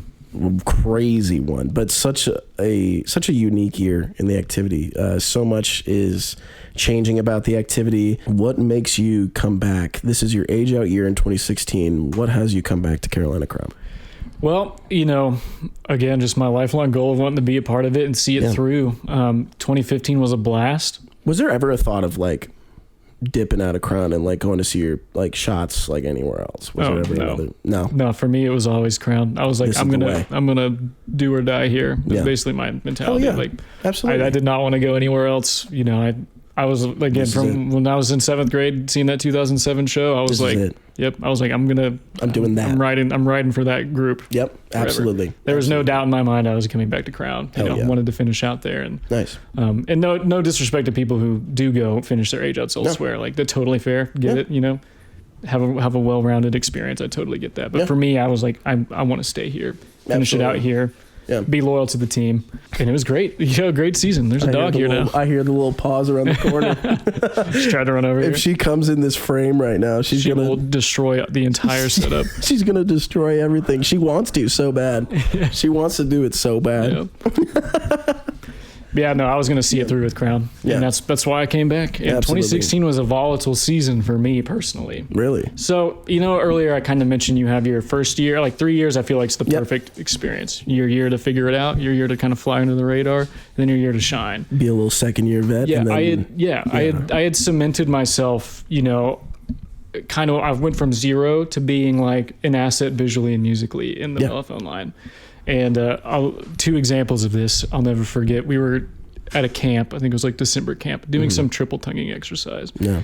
And Katie had me, our Mellotech, Katie Van Doren, had me demonstrate using GAW to like the back of the tongue. Yeah. So I demonstrated it, put my horn down, and she stops everybody and she goes, "If you ever feel bad about your technique, he couldn't do that 2 years ago." And you're just like low-key backhanded compliment roast. Like and I was like, fuck yeah, let's go. Fucking cool. Like, yes, I've made it. I'm him. I'm here. I've made it. They trust me. Who do you think you are? I am. I'm the example. And so another moment that also cemented it for me was every year, I'm sure that I think most corps do this, where you do an on the move assignment in front of the brass or in front of your section and the like solo. Yep. And so we were doing that in December camp, that little bit, and we all do our thing. Some people are getting roasted. Some people they don't really say much during mine. They were just like, "Yeah, good job." Mm-hmm. So Matt was kind of pissed after that because a lot of us didn't do well on that OTM. Yeah. So afterwards, he's like going down the list of each person, a lot of them vets, and he gets to me last, and he was like, "Now Taylor," he was talking about like what's a top 12 performance, and he was like, "That was a top 12 performance. I don't know if it's because my expectations were down here, but that's what we're going for." And then like Katie was laughing, everybody was like giggling and joking. But I was just over there like, I'll take that. Yeah. I'm taking these. I was like, I'm doing this. I'm taking these every day. Him again. I am him again. I'm him. Yeah. Those were 2 defining moments for me in Taylor, 2016. you used to be really bad. But that was solid. Dude, he literally was like, I don't know if it's because my expectations were down here, but he nailed it. That was it. That's what we're going for. So regardless, I crushed his expectations, which was good. Hell yeah. Always a good winning moment. But all that to say is like, basically I went from zero to being like an asset. Yes. So first week of 2016 spring training, age out.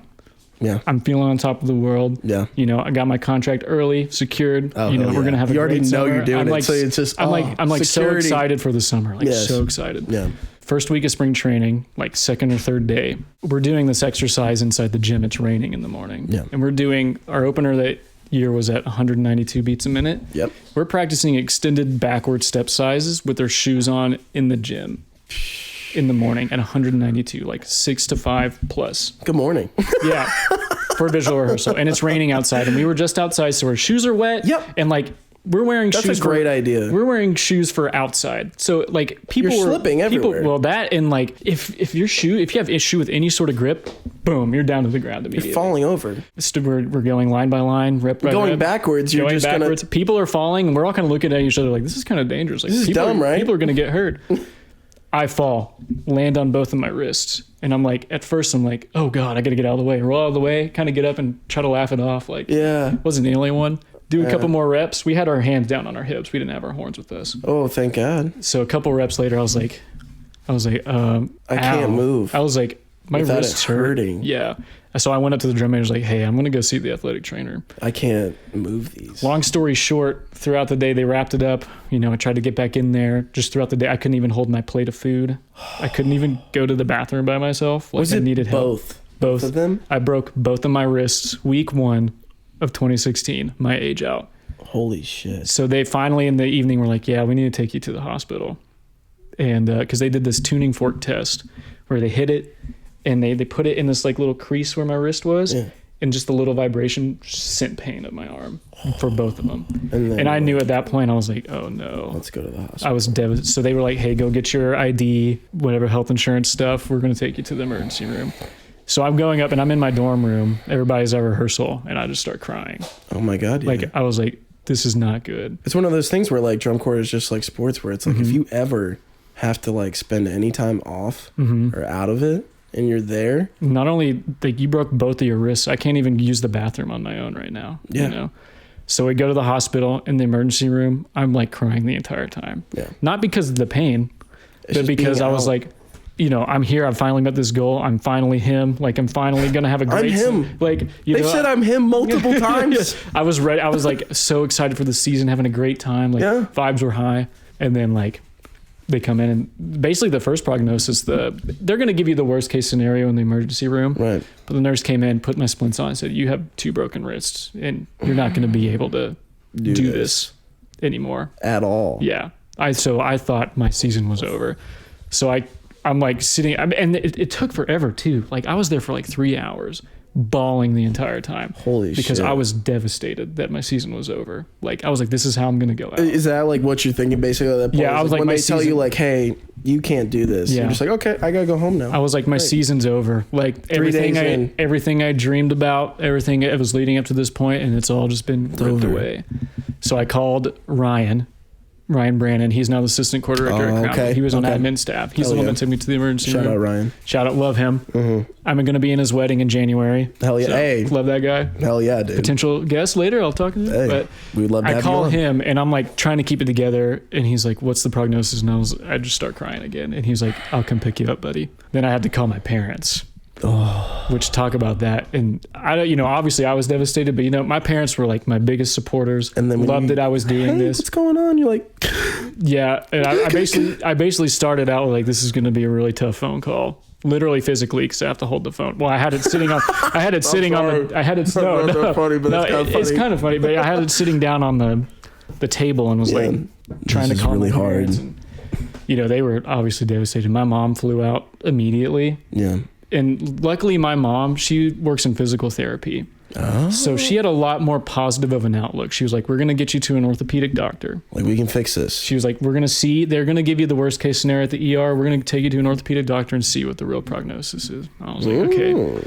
So we get back, obviously that night we get back. Everybody knows I've been injured like all day. Like, I get back there finishing up rehearsal, singing. Yeah, I walk into the field and they all break from rehearsal and come over and like just start crying. I'm crying again. Like I got you're the like, splints on. I'm like, I just got told my whole thing's yeah, done. my season's over. They're both broken. Like, and then I have like my seat partner was also crying. Like people were really sad. Like it hurt.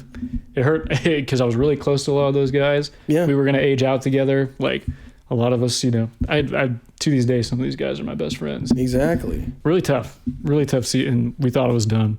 Holy shit. Luckily my mom flew out immediately. Right. And what's funny is Nancy Coates, she was like our tour operations. She's the wife of Jim Coates and was our tour operations director. Oh yeah. She was afraid that my mom was going to come in like angry, but At them? yeah, at them. Oh Yeah, my. because sometimes band parents be like this. Band parents be crazy. My mom's not like that. My mom was very level-headed.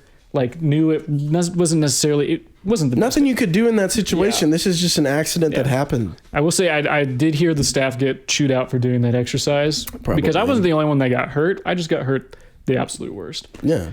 So she takes me to an orthopedic doctor, and they do it and they're like, we think it's only going to be like 4 to 6 weeks with how active you are, with, how young you are at the time. Like we think that it can be 4 to 6 weeks. Okay.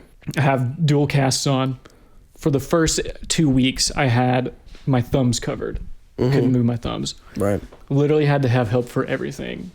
Damn. Going to the bathroom. This is where I talk about the 2016 horn line being like the goats. Hello, puppy. Hey, pups. You got so close. Cute dog. So were you still like? Did you just go home for those like couple of weeks, or did you stay with the group? We stayed. So Damn. I think I was very lucky. One, with how long I've been there, the relationships I had built, Right. the fact that it was my age out, and the Yeah. fact that the prognosis was positive. Like, Yeah. hey, this There's could a be just chance. a few weeks. Yeah.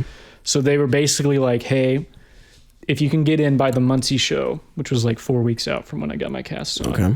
you can get your spot back. No questions asked. Were you still able to like learn a dot and just not be able to play? No, I wasn't able. I had casts on. I couldn't hold my horn. I could, but like I couldn't do any like Right. None of that. No. And so basically my philosophy was, okay, I'm going to stay active. And my goal, I ran. This is the most healthy I've been, I think, in my life. Was during rehearsal, I just ran. You just run. Ran. And I was my philosophy was, if I'm not as sweaty as these guys on the field by the end, I've done it wrong. Yeah.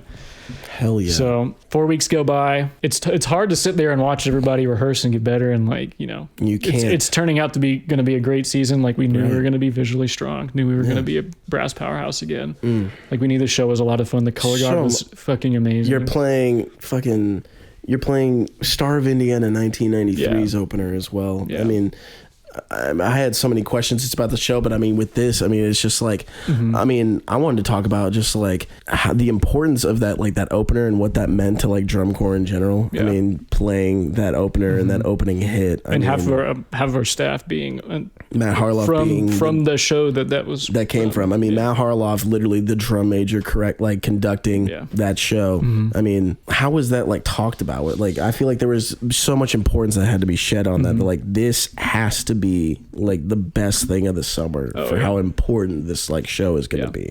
Yeah. You know? No, that we definitely knew that we were carrying the weight of like Star of Indiana, you know? We were like, we kind of talked about it being the spiritual successor, but before we get into that, just real quick, going back to the wrist story. Oh yeah, talk about obviously how you get back. Well, I can't talk about it without mentioning my friend Monica Vidari, who was the alternate that was in my spot. Hell yeah.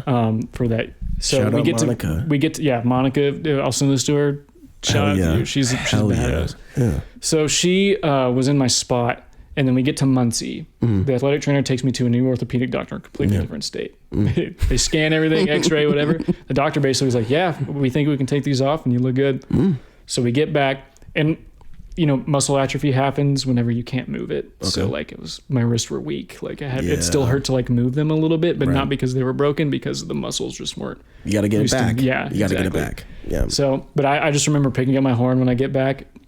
First, I had the celebration walk into the horn line after warm up, and they're all like, "Yeah, he's back, he's back." We're all like jubilee, like he's back, he's made it back. Like I'm here, like dude, like great moments. Had my 15 minutes of fame. One thing I also forgot to mention is that word had spread that I broke my wrist. Oh wow! And that night when they found out, I had like 170 DMs in my Facebook messages from like the Crossmen, Phantom, Blue Coats, Blue Devil, just people all over the activity. Trying to get you to be like, hey, if you don't go back there, you can come. Well, no, just wishing me well. Oh, like, well, hell yeah, dude. Yeah, not wanting me to. No, they weren't like trying to steal me. He's a free agent. No, they weren't trying to steal me. We heard you just went down. No, Joe Flacco.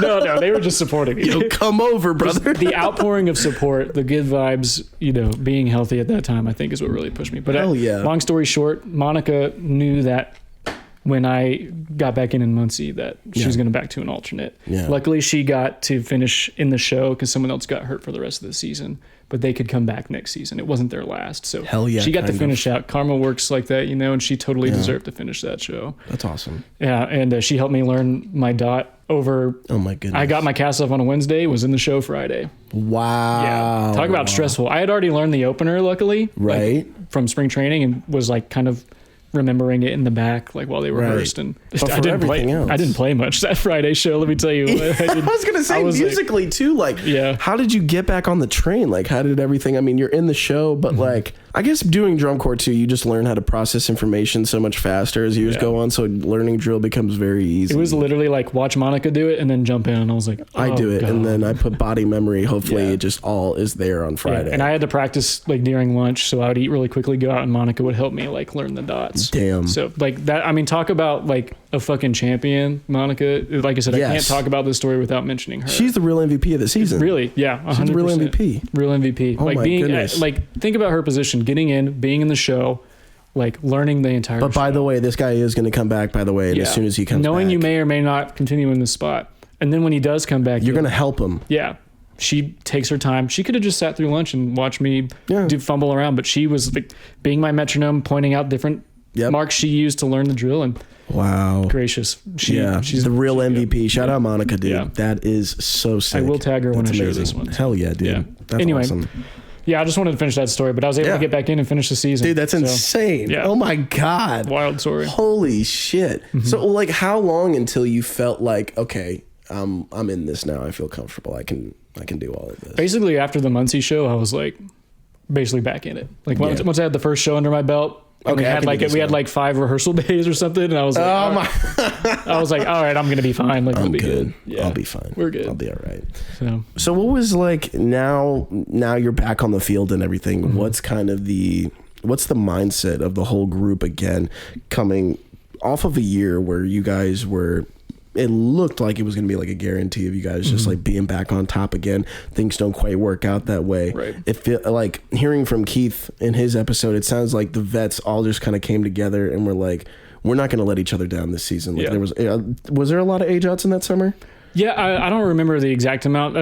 It seemed like there was, though, that like a lot of people that eventually taught me, a lot of people like aged out in that summer as well. We had a lot of people come in that were just drum corps vets in general too. Yeah. That was also their age outs. Yeah. But we're like rookouts at Crown. Yeah. So overall, I think 16 was the most experienced corps we had of those years that I marched. Mm-hmm. Most experienced, I would say most talented too. Yeah. But the mindset didn't really change, in my opinion, other than we were pissed. Because it was a show about revenge, kind of like on the nose, like everyone's like, oh, revenge for not winning the year before. But like, we used that to kind of fuel the flames, but it was like, we just wanted to be badass that summer. Hell yeah. And Keith's right. We didn't want to let each other down. Yeah. We went through that traumatic experience of me breaking my wrists, and I think that brought a lot of us together too. Like, getting back in is just like it was more of like we're gonna do us, and we're gonna do it damn well and be undeniable. Basically, was the mindset. Going back to talking about that, and I have the name of it down. I tried to be all cool and remember it earlier. But Medea's Dance of Vengeance, that is what the opener is. And I mean, it's one of the most badass openers of all time, the way that it's kind of built, the way it's built up into that opening hit, and then the infamous like opening hit. By the way, I just have to say this. I'm sorry. I just love laughing at it because I've fucked up so many times in my life that I just love, like, when you watch the video and you see how many ticks happened in that finals video from DCI, you see how many ticks happened, you're like, bro, we're all human. Thank God. One of them being Keith Toy. Oh, I'm sorry, Keith. I'm sorry it had to happen. I'm sorry, brother. I'm sorry, brother. He's right front and center. He was in the front, bro. He knows too. But happens to the best of us, bro. But he's another one who's a trooper. He's a goat, just like, he's been through all the shit. So like, yeah, he can come in and we can say this because like Keith has worked his ass off to get to where he is now, dude. Yeah, I mean, if you watch the video, like, yeah, he ticks, but like, he wasn't immediately back in. But like but the thing is like, the reason I talk about it is the way that he recovers, because it happens like 2 times, and the way that he's able to recover and just hop right back into everything. Impressive. That's the way, like, honestly, if you ever watch it. It really wasn't even that big of a mistake. Like, it's just like. No, it was literally just something that happens with your body balance and coordination, dude. Like, it's happened to me. Like, semifinals 2017, we had this moment, same kind of balance coordination thing. And, like, just pointed right foot in the back, little, like, tendu, back tendu. And I had one of those to hold for the ballot. And, like, I almost fell down, lost it. And I was just like, look, it happens, man. But it's just like, if you ever want to, like, you're definitely human.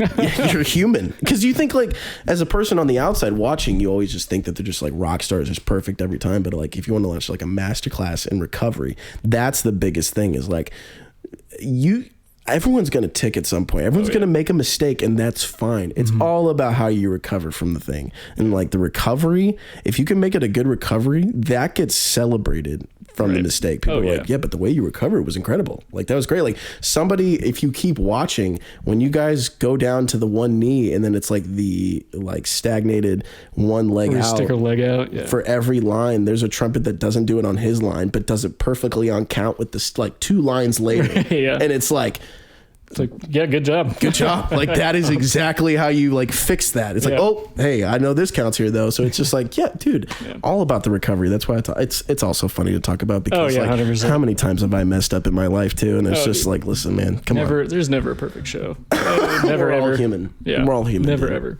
I love it. But something. Yeah, I've talked so much about that opener. I just love it so much. But something else I wanted to talk about, just a couple things in general that are like special on a Crown tour that maybe we haven't really talked about yet. But like, something I wanted to talk about, I didn't get to talk about it with Keith, and I had another one of my buddies come on who marched in 22, and they didn't get to do NightBeat because it got rained out. Classic NightBeat. What is it like as a Carolina Crown member? I got to perform there in 2019. It's such a cool venue, Wake Forest. Yeah. It's a great, venue and everything, and it's such a cool stadium, and it's like the audience being right there, kind of at field level, and it just just big stadium. Such too. a deep stadium. It's the biggest show outside of the regionals now. Yeah. Yeah. What's that like as a Carolina Crown member? Like, what's like a day in the life of like NightBeat? What's some special things that happen on that day? Yeah, it's so rehearsals, I'm not going to say easy. We get there, but a beautiful venue. We're rehearsing at Wake Forest. Yeah. They just bring out, we have like a nice like steak dinner. So when I was admin in 2017, I had to go out and get the steaks for that. I had a giant Sam's Club cart full of $2,000 worth of steak. Oh my God. $2,000. It was, people were like watching me walk down the aisles and like, I want to go to that party. Where are you guys going? Yeah. So they do like a nice steak dinner for us. I don't know what they do now. I haven't been in a while, but now they do a lot of alumni stuff. The alumni will come and sing the core song with us. Yeah. Get to go out on the field, get to talk to us, hand out. I think they hand out like crowns and stuff now. I'm not exactly sure. I'll have to go again, but it's a hype show. Because that weekend is fun because you got Murfreesboro, great show. Atlanta, great show. NightBeat to cap it all off. And it's our home show, our core's home show. So like the crowd's gonna be there for us. You guys. Yeah. They're there for us. It's Crown's tradition. They've been doing NightBeat for years now. We always get to go on last as the home team, like whether we win it or not. Like but in that big venue when everyone's there for you, I mean, dude, like you got Crown logos everywhere. It's like lights are on, lights are on, sun's down, like Carolina. It's a Tour of Champions, or it used to be a Tour of Champions show. So it's like top 8's there, like. All the big dogs are there. It's a lot of fun. Oh my God, yeah. Yeah, it's a great time. I love it. NightBeat was always great. We always got some time to ourselves to really take it in and, enjoy the dinner, enjoy meeting the alumni, kind of like learning about our roots. Like, would you guys ever do like your history night there? We didn't really. We tried to implement it a little bit. We would have some alumni come and talk during camp. From the early days, like the 90s, but we didn't really have like a history night. Oh, okay. NightBeat kind of served as it, right? Because we got to talk to alumni, and I think they're really honing in on building up the alumni association now. Because Crown's like a relatively young core, right, compared to everybody else. It only technically started in 1989, but fielded a core in 1990. So it's only been 30-ish years, right? 30 something years. But yeah, NightBeat's great. One of the best shows of the year because it's just all about us. It's just a day we get to enjoy Crown, be in Crown. People cheer for us. Like it's our home team crowd. Like it's a great time. Hell yeah. Also, I hope it wasn't out of pocket to call out Keith Ty there. I literally have before because he's just such a little. He's such a So in the little laugh we made fun of. He's such a good dude. I love him. But big Keith Ty fan. You talk to him about band, man. You just really know he's such a nerd about the activity. Yeah. And it's just that's why why he's good at what he does too. Yeah. Man. Oh my God. Yeah. That's why because he's just so detailed and he knows so much about the history behind the activity. Yeah. Shout out Keith Ty. I love you, Keith Ty. Shout out Keith Ty. Getting to come back from this crazy injury and all that, what were some things in that season that just made it all worth it at the end of the day, coming back? Just being able to finish out the season was awesome in itself because I thought it was over. Literally thought it was done. So. And the fact that I had made it 3 years, I went from being terrible my first year, it was not good, to being, seen as an asset to the Horn Line and, a valuable part of the membership, which was, really important to me. And just having some incredible memories like that Atlanta show I talked about in 2015, the home shows in Nashville and Murfreesboro. Yep. The friends I made, that's cliche, the friends I made along the way, but really building those relationships and knowing what made it all worth it for me was I dreamed to do this as a little kid. Yeah. And I went out and I accomplished it. Hell yeah. And so I got to give an age out speech because if you march 3 years or more, you can do a speech at the banquet. Dude. So I got to go up there, talk a little bit about my wrists and everything, cut up a little jokes, but I bet they got really emotional though. Yeah, dude. Oh I tried to keep it light, Yeah. So, hell yeah. But it voice cracked a little bit in the speech, but yeah, absolutely. Just it was just the fact that I'm able to look back on it as a whole, as a little kid wanting to march drum corps. You're dreaming about this corps too. Yeah, just this one. I was dead set on Crown my entire life. I'm doing this corps. Absolutely. Went out, was able to go do it. Hell yeah. Looking back, I got the memories to show for it. All sorts of memorabilia, friendships. and it still affects my life today and the opportunities I have in the area to go teach at schools, lessons. I still get reached out to every year to come work with a group, in the area. That's dope. But my heart stays with Summit High School. I love Summit High School. I didn't graduate from there, but I just love Summit High School, and Scott and Eric that's the only group I'll probably work for. Hell yeah. I love them. That's so awesome. Much, but yeah, it still affects my life today, and the fact that I could, say I accomplished one of my dreams is That's it. That's what makes it all worth it for me. Hell yeah, dude. To be real. That's awesome. That's so awesome. A couple end of the year things I want to talk about, and then we'll hop over just a little bit about your admin side and your teaching side. One of the things I heard about from one of my good buddies who march crown, Joey Teixeira, he's been on the podcast already. Go check out his episode. I think it was episode 6 or something like that. Go check that out. Talked about some crown stuff in that episode as well. Something he mentioned to me was like, at the end of every season, Matt Harloff gets together with like the horn line or everybody or whatever, and he talks about like his biggest regret of the season. Did he do that with you guys? I don't, it's been so long now. I don't remember. That's like a little like that was like a little detailed one I wanted to see if, Well, I remember he would always say like almost every year when we ended, he would get up and do his speech at the banquet and talk about how he like didn't want to go home and just wanted to, he was like, I just want to be here with you guys, working hard with you guys. And that was always like a part that hit hard. Yeah. And we won brass in 2016. And another thing we did, we all wanted our picture with Matt Harloff and the Jim Mott. Hell yeah. And for me personally, I'll never forget, I took my picture with him, and then he like pushed me away and went, broken wrists and all, bitch. I don't know if he wants me to say that, but I'll never forget that one. That was a cool moment. But yeah, Matt really cherishes time with us. So like, he's really a coach. Yeah. He's really a coach. And hell yeah.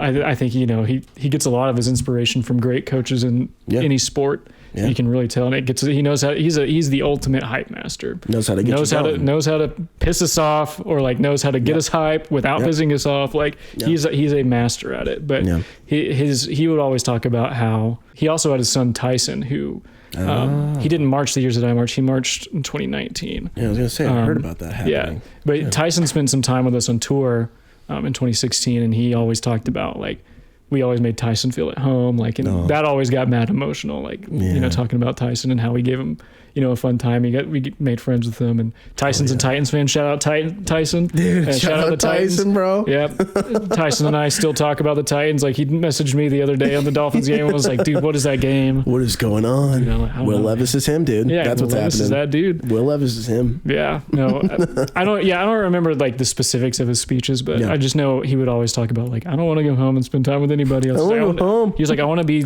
out here with you guys. Like, I'm going to miss you guys and stuff like that. So that's always nice. Yeah. That's nice. Something else I want to talk about. We talked about at the end of Keith's episode, talking about the end of this 2016 season. You guys take 3 captions this summer. You take 3 captions. We talked a little bit about it before the episode too. And what is it like to take brass, the Visual Performance Award, the Zingali, and then also take the Guard Award? Taking 3 captions in the activity, which like you would hear that like 3 captions and you'd be like, it's deceiving for sure. And you're like, it's a dub. It's a lock. Yeah. Like we got this thing wrapped up. And then you get 3rd. Yeah.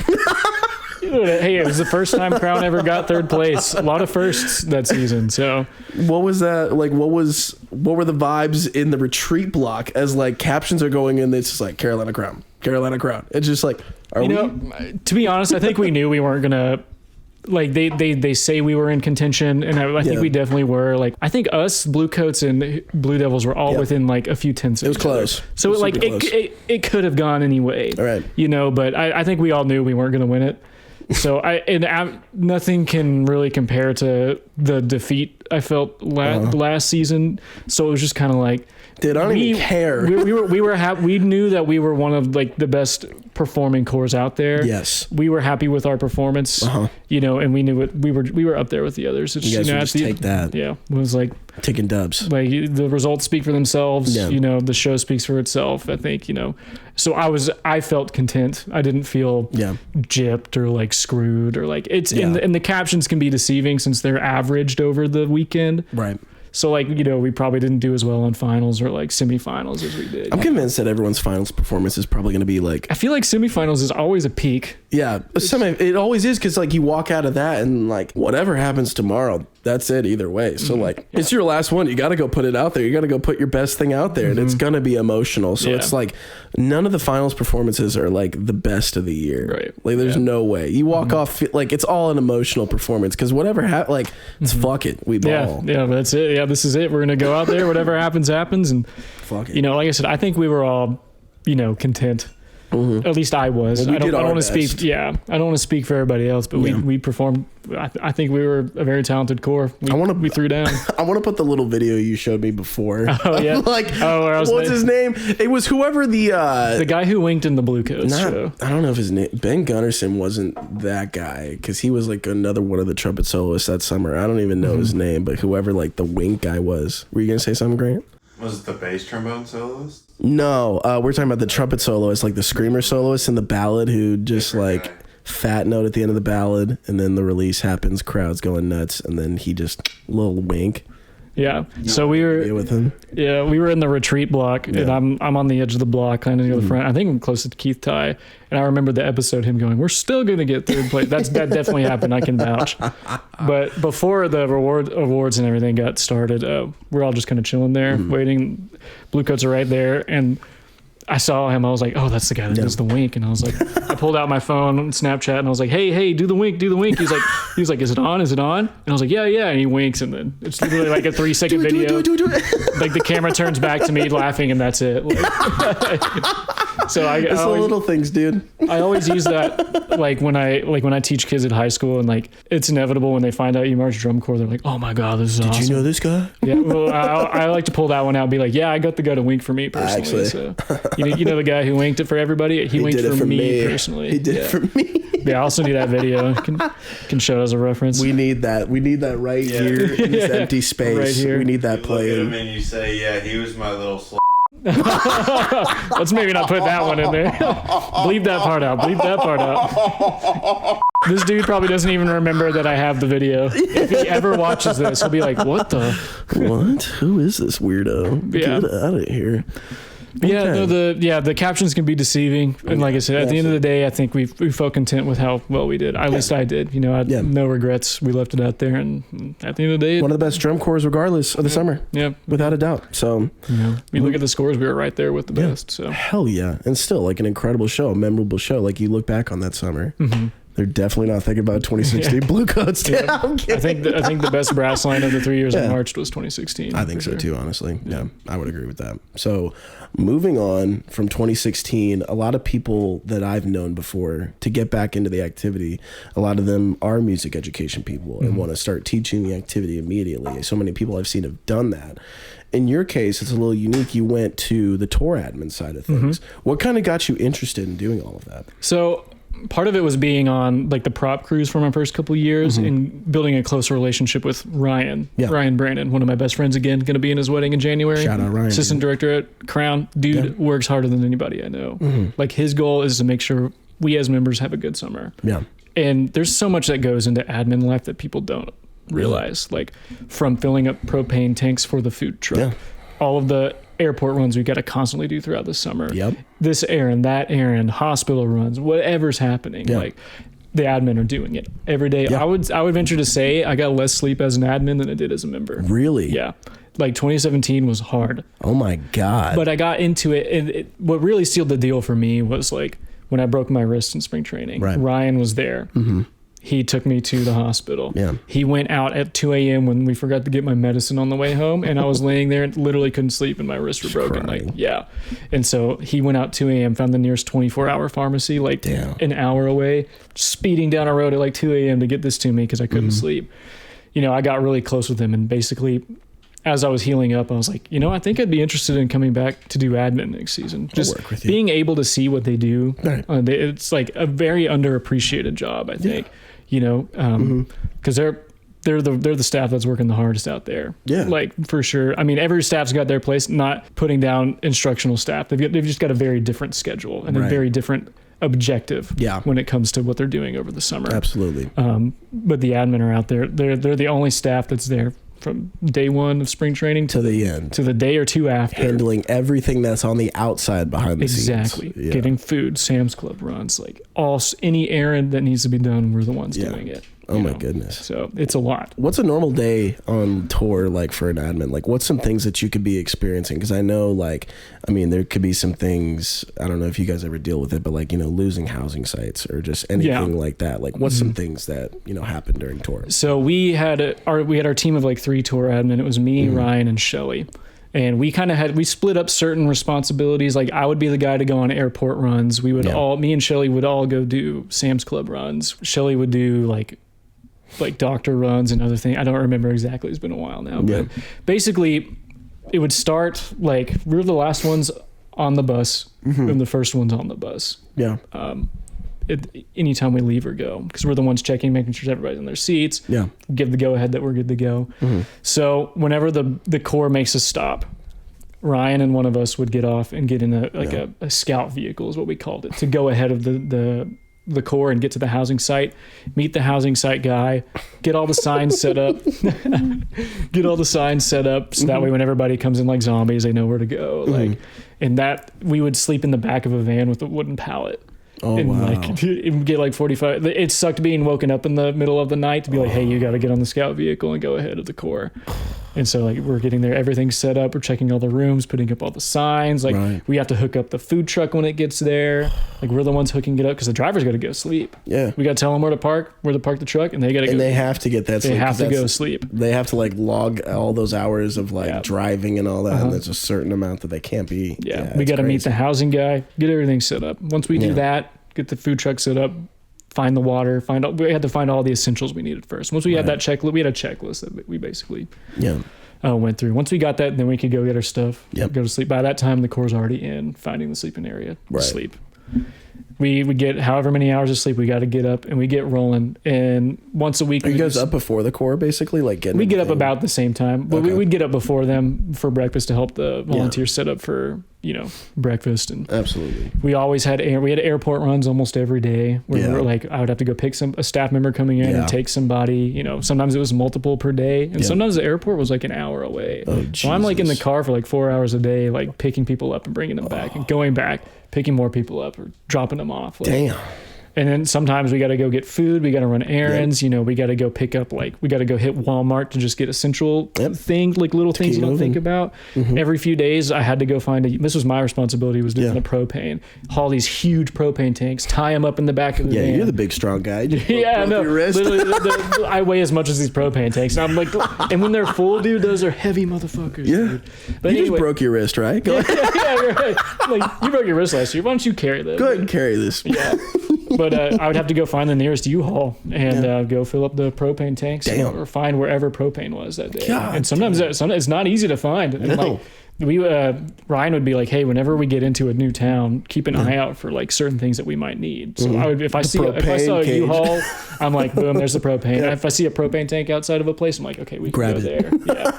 It's very like, we have an agenda, but it rarely stay the same, because so many things happen. A kid can get hurt, we got to take him to the hospital or ER or urgent care. Someone's sick, the volunteer staff needs this for the food truck, just a small Walmart run, whatever we need.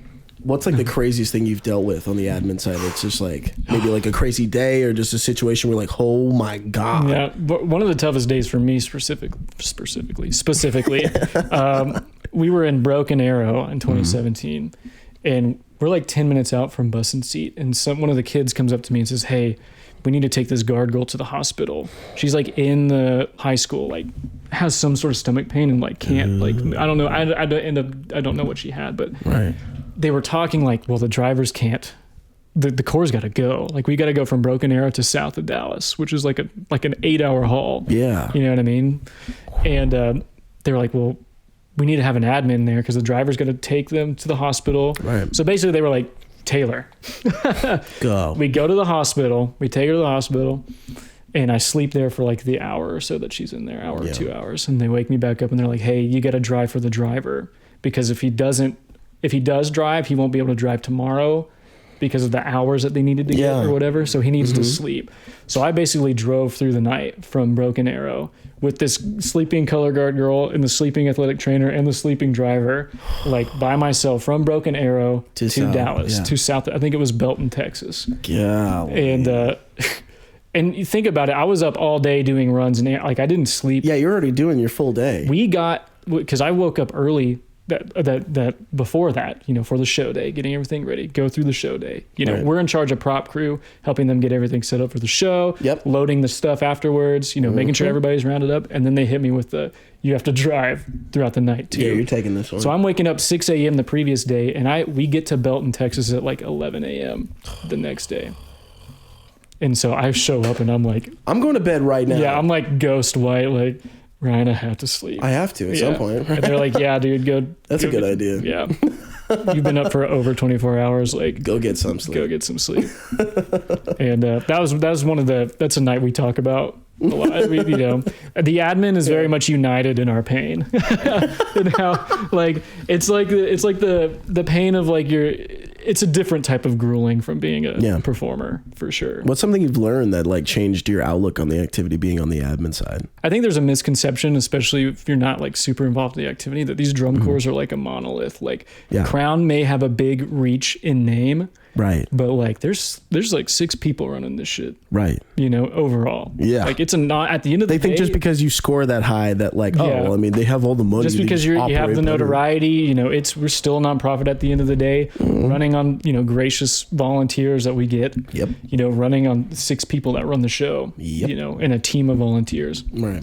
It's that really changed my perspective. It's like these drum corps aren't a monolith. No, like there's no professionals that are like professionals in these fields of helping. Like no, it's all people are like I'll help out. It's literally like a ragtag team for almost every corps when you think about it. We can bring you in. We can bring you in. You guys will just you'll do that. And a lot of times, what sets like the corps that perform well are the corps that don't necessarily make finals every year. It's a lot of time comes down to how organized are they. How good is the admin staff? Do they have their stuff together and like can check all the boxes? Yeah. Yes. Exactly. Yep. And so I think Crown had figured out a good formula. Ryan being the guy to really head the admin team on tour every year. Yeah. He's such a good dude. Yeah. And he's a huge reason why the corps gets from point A to point B. Hell yeah. So. Hell yeah, dude. So you took off in 2018. Was that just because you're like, I've done 4 years in a row of this cycle of just being on this road? It's just been kind of a lot. You just need some time away. That's pretty much exactly it. That, and I was like, I wasn't a music major at the time. I was majoring in information systems. Nice. And so I wanted to get a job in the field. I got a part-time job at like a mom and pop IT shop and just didn't want to take the entire summer away from that, so I was making good money at the time. And I was like, I think it's time, I've had my experience, just take a year off and enjoy it as a fan. And people, I think, I've seen a lot of people that just end their drum corps performance career and then just go full on into it, which I respect. But for me, I was like, I need a break. I need time. I need a break. Yeah. And that's exactly what I needed. And then you get the itch again. And that's kind of what led to me. People were like, hey, do you want to come teach at Music City? Yeah. I can put your name in with the brass caption head, Paris Foreman at the time. I think his last name's Foreman. Yeah. And drawing a blank. Shout out Paris, dude. Shout out Paris. Awesome dude. And then I taught mellophone at Music City. Hell yeah, dude. For the 2019 season. Really, I did all the spring training and then the last like week or so. Oh, nice. Because I was still working at that IT shop. So I couldn't take the entire summer. But like spring training's in Tennessee. So it's very, exactly. You're living here at the time. So you're like, I can hop in. And do exactly. That. Like, no problem. Yeah. I was like, I live like a town over. I can come do this. So was it just like someone kind of reached out from staff at MC? And they were just so like, actually I was teaching at Summit High School in the fall, just like on the side. And one of the drum staff at Summit was a drum staff at Music City. Okay. So he kind of made that connection for me. He's like, oh yeah. When he got to know me teaching at Summit, he was like, hey, yeah. Hell yeah. So he sent my name in and then the rest is history. So I worked, taught mellophone 2019. That was a great experience, Yeah. My first time being in a corps that wasn't Crown. You know what I mean? So it was like I was excited to see like what is it like? 'Cause I only knew the Crown experience. Right, exactly. So I was like, what is it like anywhere else? Yeah, how anywhere does these else corps operate? Yeah, yeah. It's just like, and that's when I get we were definitely spoiled at Crown. You know what I mean? But the thing that inspired me about Music City was they really did care about the kids. Nice. They really did. what they could to provide for them, and they roll with the punches, man. Those smaller cores really roll with the punches. I was gonna say, like, outside top 12, I mean, it is really a different kind of atmosphere of how cores operate. And I think it was their first year world class, first or second year. So. Yeah, I think so. I think it was their second at that point in 2019, because they just hopped in world class in 2018. I'm pretty sure.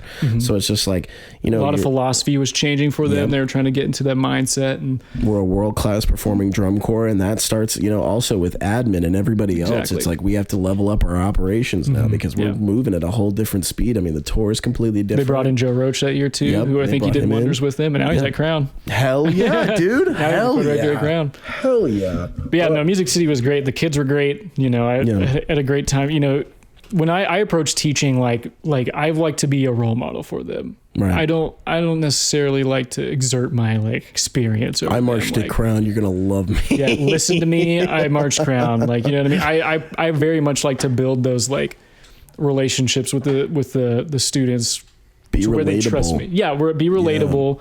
Obviously, you got to draw a line of with how close his relationships are, but you know, really just be a role model for him is always my goal when I teach either high school or if I get back into drum corps one day. So So what was that like for you being on the other side now? Like, what is something, you've been a performer, you've been on the tour admin side of things. What's it like being on the instructional staff side of things? Now, what's something else that kind of opened up your mind about the activity from that side? Instructional staff is a very different beast from the tour. Whole different ball game. Yeah. Now, this is my view. Like, it's much easier than being on the admin staff. Yeah. You know, just going through one goal. Yeah. One goal is to get these kids better, like make them good at what they're doing.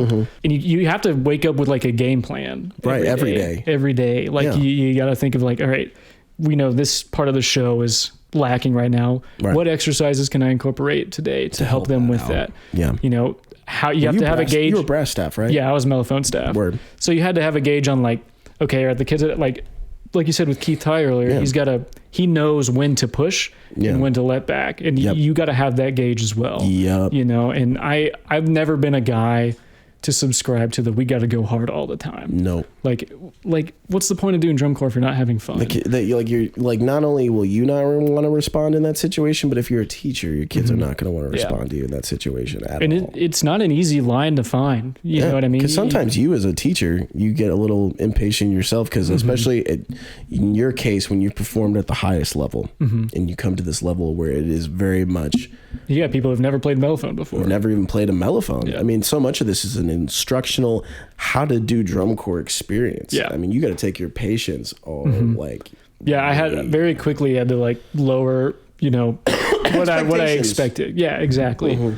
And but it was a great experience for me, because you know, those kids are having just as much fun as anybody else. Yeah, like, dude, we're just happy to be here, man. Yeah, dude. Yeah, they're loving it. They're doing drum corps. They're doing the damn thing. Like, respect to them. You know, and they have to deal with conditions that a lot of corps in the top 12 don't have to deal with. You know what I mean? And those kids become ballers. Like, you know, a lot of times they'll use Music City, and then they'll, you know, as much as we'd like them to stay, you know, they'll go to the places that they dream. Yeah, they want to see what else they can do, and they go and do great. You know, and you know, the drum corps vets that come from other corps to the top corps, like those are dogs. Those are dogs. Those are dogs. They've seen the lowest of lows. They've been through some shit, man. Yeah, they're gonna see the highest of highs too. So they are dogs, and they're gonna be grateful when they get up to that spot, because they're like, bro, you don't know where I've been, man. Put some respect on those. Put some respect on their name, bro. Put some respect on them. Open class, outside top 12. Put some respect on bro, because they're working just as hard as everybody else every day, and it's just something I wanted to talk about being on the instructional side. You said you did all of spring training, right? So going through a whole spring training and having to have that game plan every day, how do you stay fresh? Because I saw it, like, I mean, I was on the visual side. I did one season of teaching, and something that, I mean, I wasn't even there every single day, but still having, you know, those 2-3 days a week, it's like, how do I stay fresh with like my feedback? How do I make sure that I can spice this up and give something, maybe the same information in a new way, different way, that'll like keep them engaged? How do you yourself stay in that mindset? I was working with Krista Kearney. She was the other mellophone tech. And so we were able to bounce ideas off each other a lot. Yeah. The staff we were also really close as a staff. So not only getting I could genuinely approach the guys, be like, hey, I'm not sure how I want to approach this section tomorrow. Do you have any advice? Like, how should I go for this? It's not connecting. What do you think I can say to change it? Yeah. That, and literally just pulling from my bag of Crown tricks. Like everything that I remember, anything that I could remember that came back from like, how do we fix this at Crown? I would pull it out of the bag, you know? Yeah. And they designated me as the breathing guy because I went a little too hard with the breathing at one of the camps, and they were like, "Man, you kicked the shit out of the breathing. What the hell?" And I was like, "That's just what we do. Like, that's all I know." So they made me do breathing every day, so that was fun, and I tried to keep that fresh. But really, it was just reaching out to people I knew that were still teaching in the activity. What'd you do? Not being afraid to ask for help. Yes. You know, go in knowing like just because you're teaching these kids, you don't know it all. No. You know, no, not at all. No. You know, and that was my first foray into teaching drum corps. Yeah. Like I had kind of gotten the teaching high school kids down. You know, it's a different ball game. But these are adults. They're in college. You know, you don't have to. There's just certain things you can do that you can't do in high school. You know, it's like you can push them a little harder. You gotta figure out how to motivate adults rather than kids, you know. It's like the tone of how you talk to them too. Exactly. It's like so crucial at any level. It's just a different type of tone. Like there's a different type of tone you kind of have to have with the high schoolers. You get to that drum corps level, you can, you know, have a different kind of tone. You know what I'm saying? It's just so like, it's just different. It's something I've always been curious about. It's just like, cause I mean, like for me as a member, there's always like a moment where things feel stale, but there's something that you can find in a season to kind of get your drive back into it. And when I was a teacher, being on the other side, like there's only so many times you can say, well, like I'm gonna need you to like on that backwards set where you're gonna march backwards and it's a really big step size, I'm gonna need you to like take a bigger step. Like there's only so many ways you can say. So it's like I need to figure out a different way to unlock in their brain how to do what I would like them to do. And it's like, how do you stay fresh on that? Because I witnessed like, I mean, I had a great trumpet tech in 17 and 18, shout out Sarah Myers, but she was like one of those like dogs who like as soon as her marching career ended went right into teaching. And she was one of them that would stay on the road forever. Like she would go beginning of spring training to Atlanta. Damn. That is a long ass time on the road. Yeah. That is a long time. And she would do it for like 11 seasons in a row.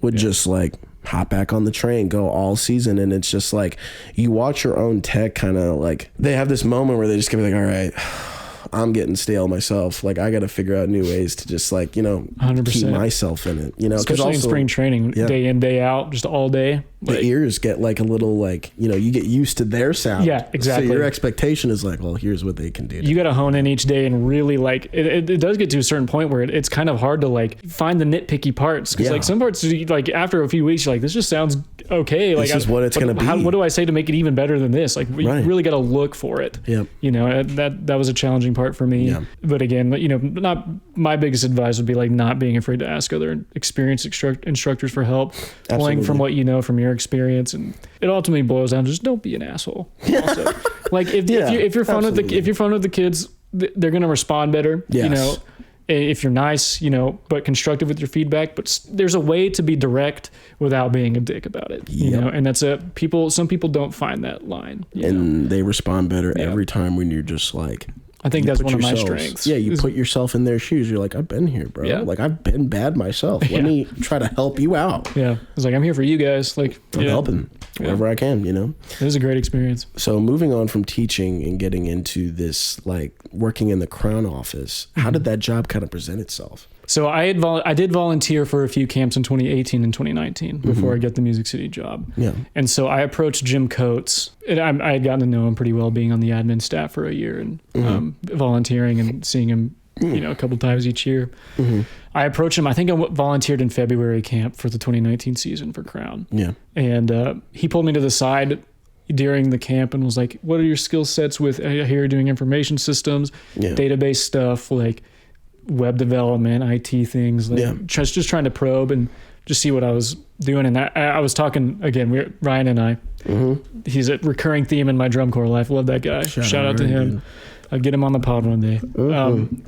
We were in the shower and just talking about, I was like, man, I feel like I need to say something to Jim because I feel like working for Crown is what I want to do. I want to do. Yeah. Like, I love it. I love being around you guys. So I approached Jim. We had to sit down near the end of the camp, just me and him outside. And he was like, we unfortunately don't have anything right now.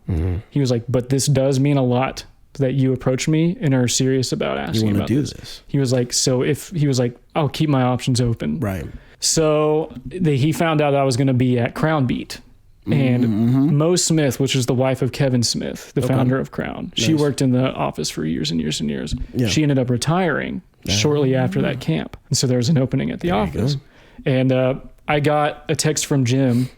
It was weird because I wasn't on tour, but I drove out to South Carolina because Music City was going to be at that show, and I wanted to be at the Crown Beat show, and I was like, so I drove out there. He got wind that I was going to be at the show, and was like, hey, can you come meet me on the entertainer bus before the show tonight? And I was like, yes, absolutely. So I kind of hush left the Music City rehearsal a little early, Gotta go.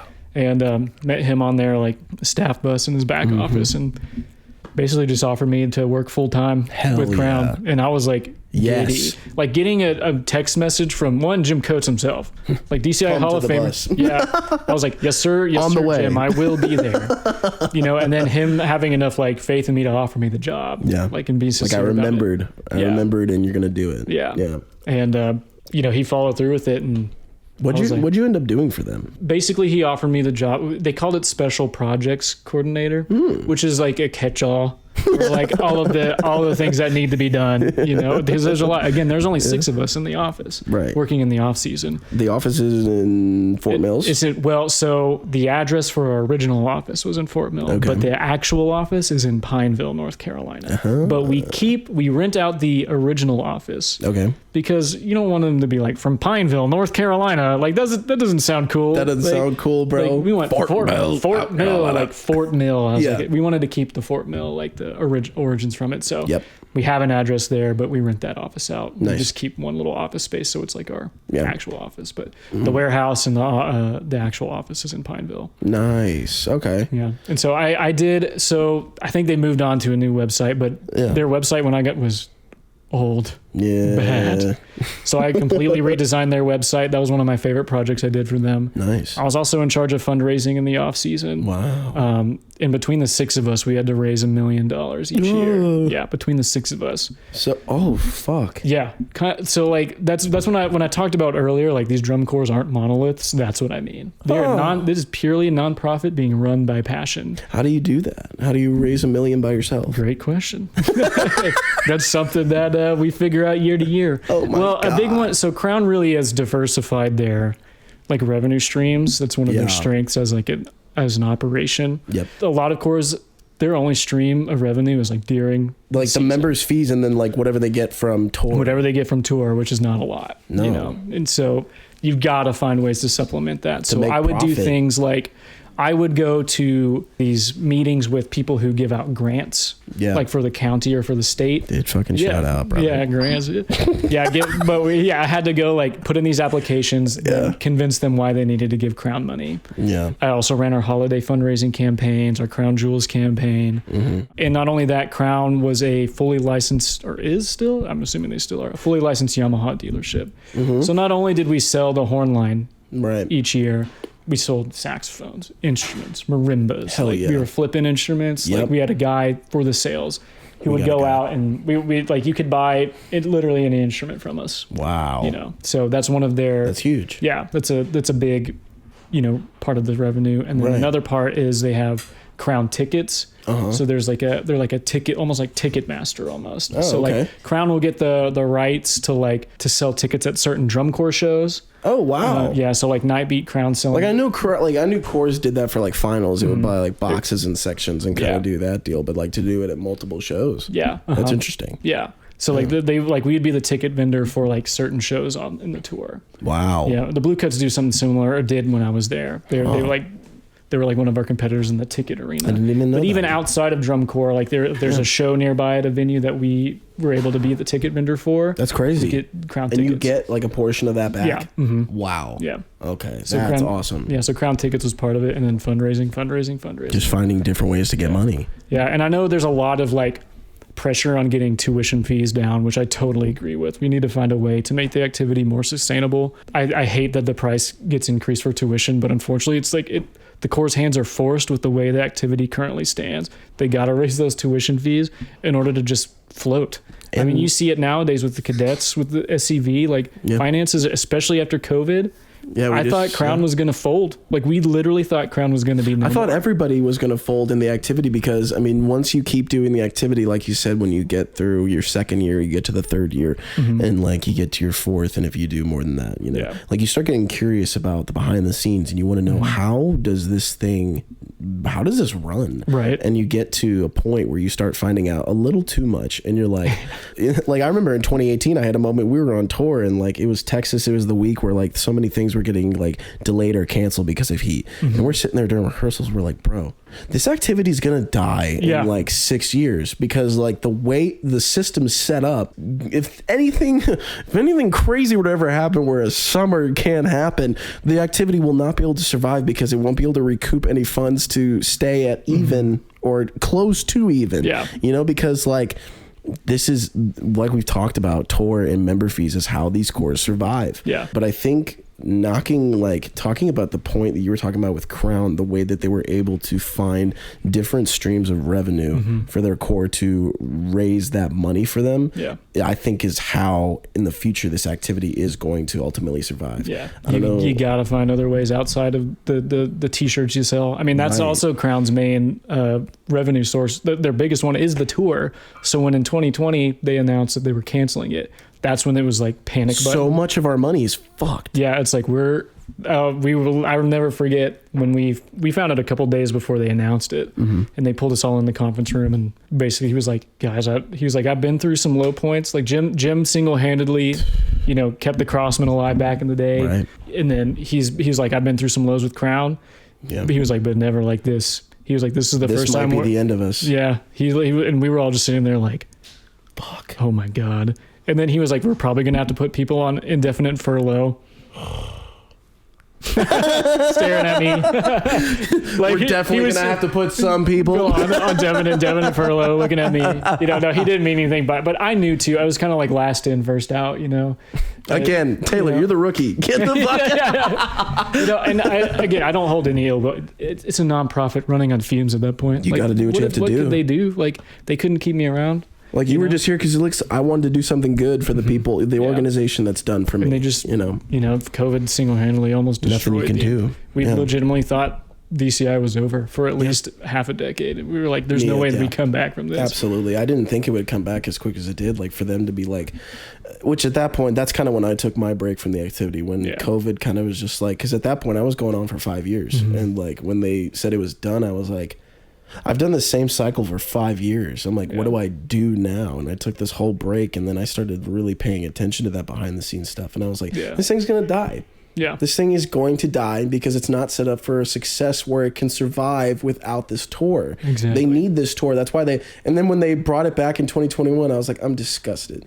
Because I was just like, this is purely a financial thing. I know why this tour is happening. This is a financial decision. They need this. They need this right now. And I'm like pissed because they're trying to text me and reach out and be like, yo, you're like a longtime vet of the like activity. Can you please come back? And would you start reaching out to these SCV and BD people? I'm like, no.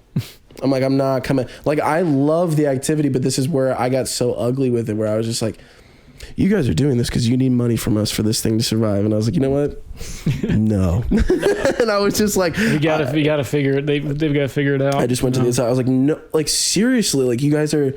I mean, the world was just on fire at that point, especially where I lived. Was just so many people fighting with each other. I'm like, we're literally killing each other, and I'm just like, and you want to put on a tour so that you can financially survive. And I was like, you know what? I'm not feeling this right now. Not the vibes. Of course, we come back around to it, and I'm one of the biggest supporters now of just wanting this thing to survive. I mean, I've had on the new CEO of DCI, just small plug in there, but I had him on episode 10, and getting to hear from him, he just started the job first week in November.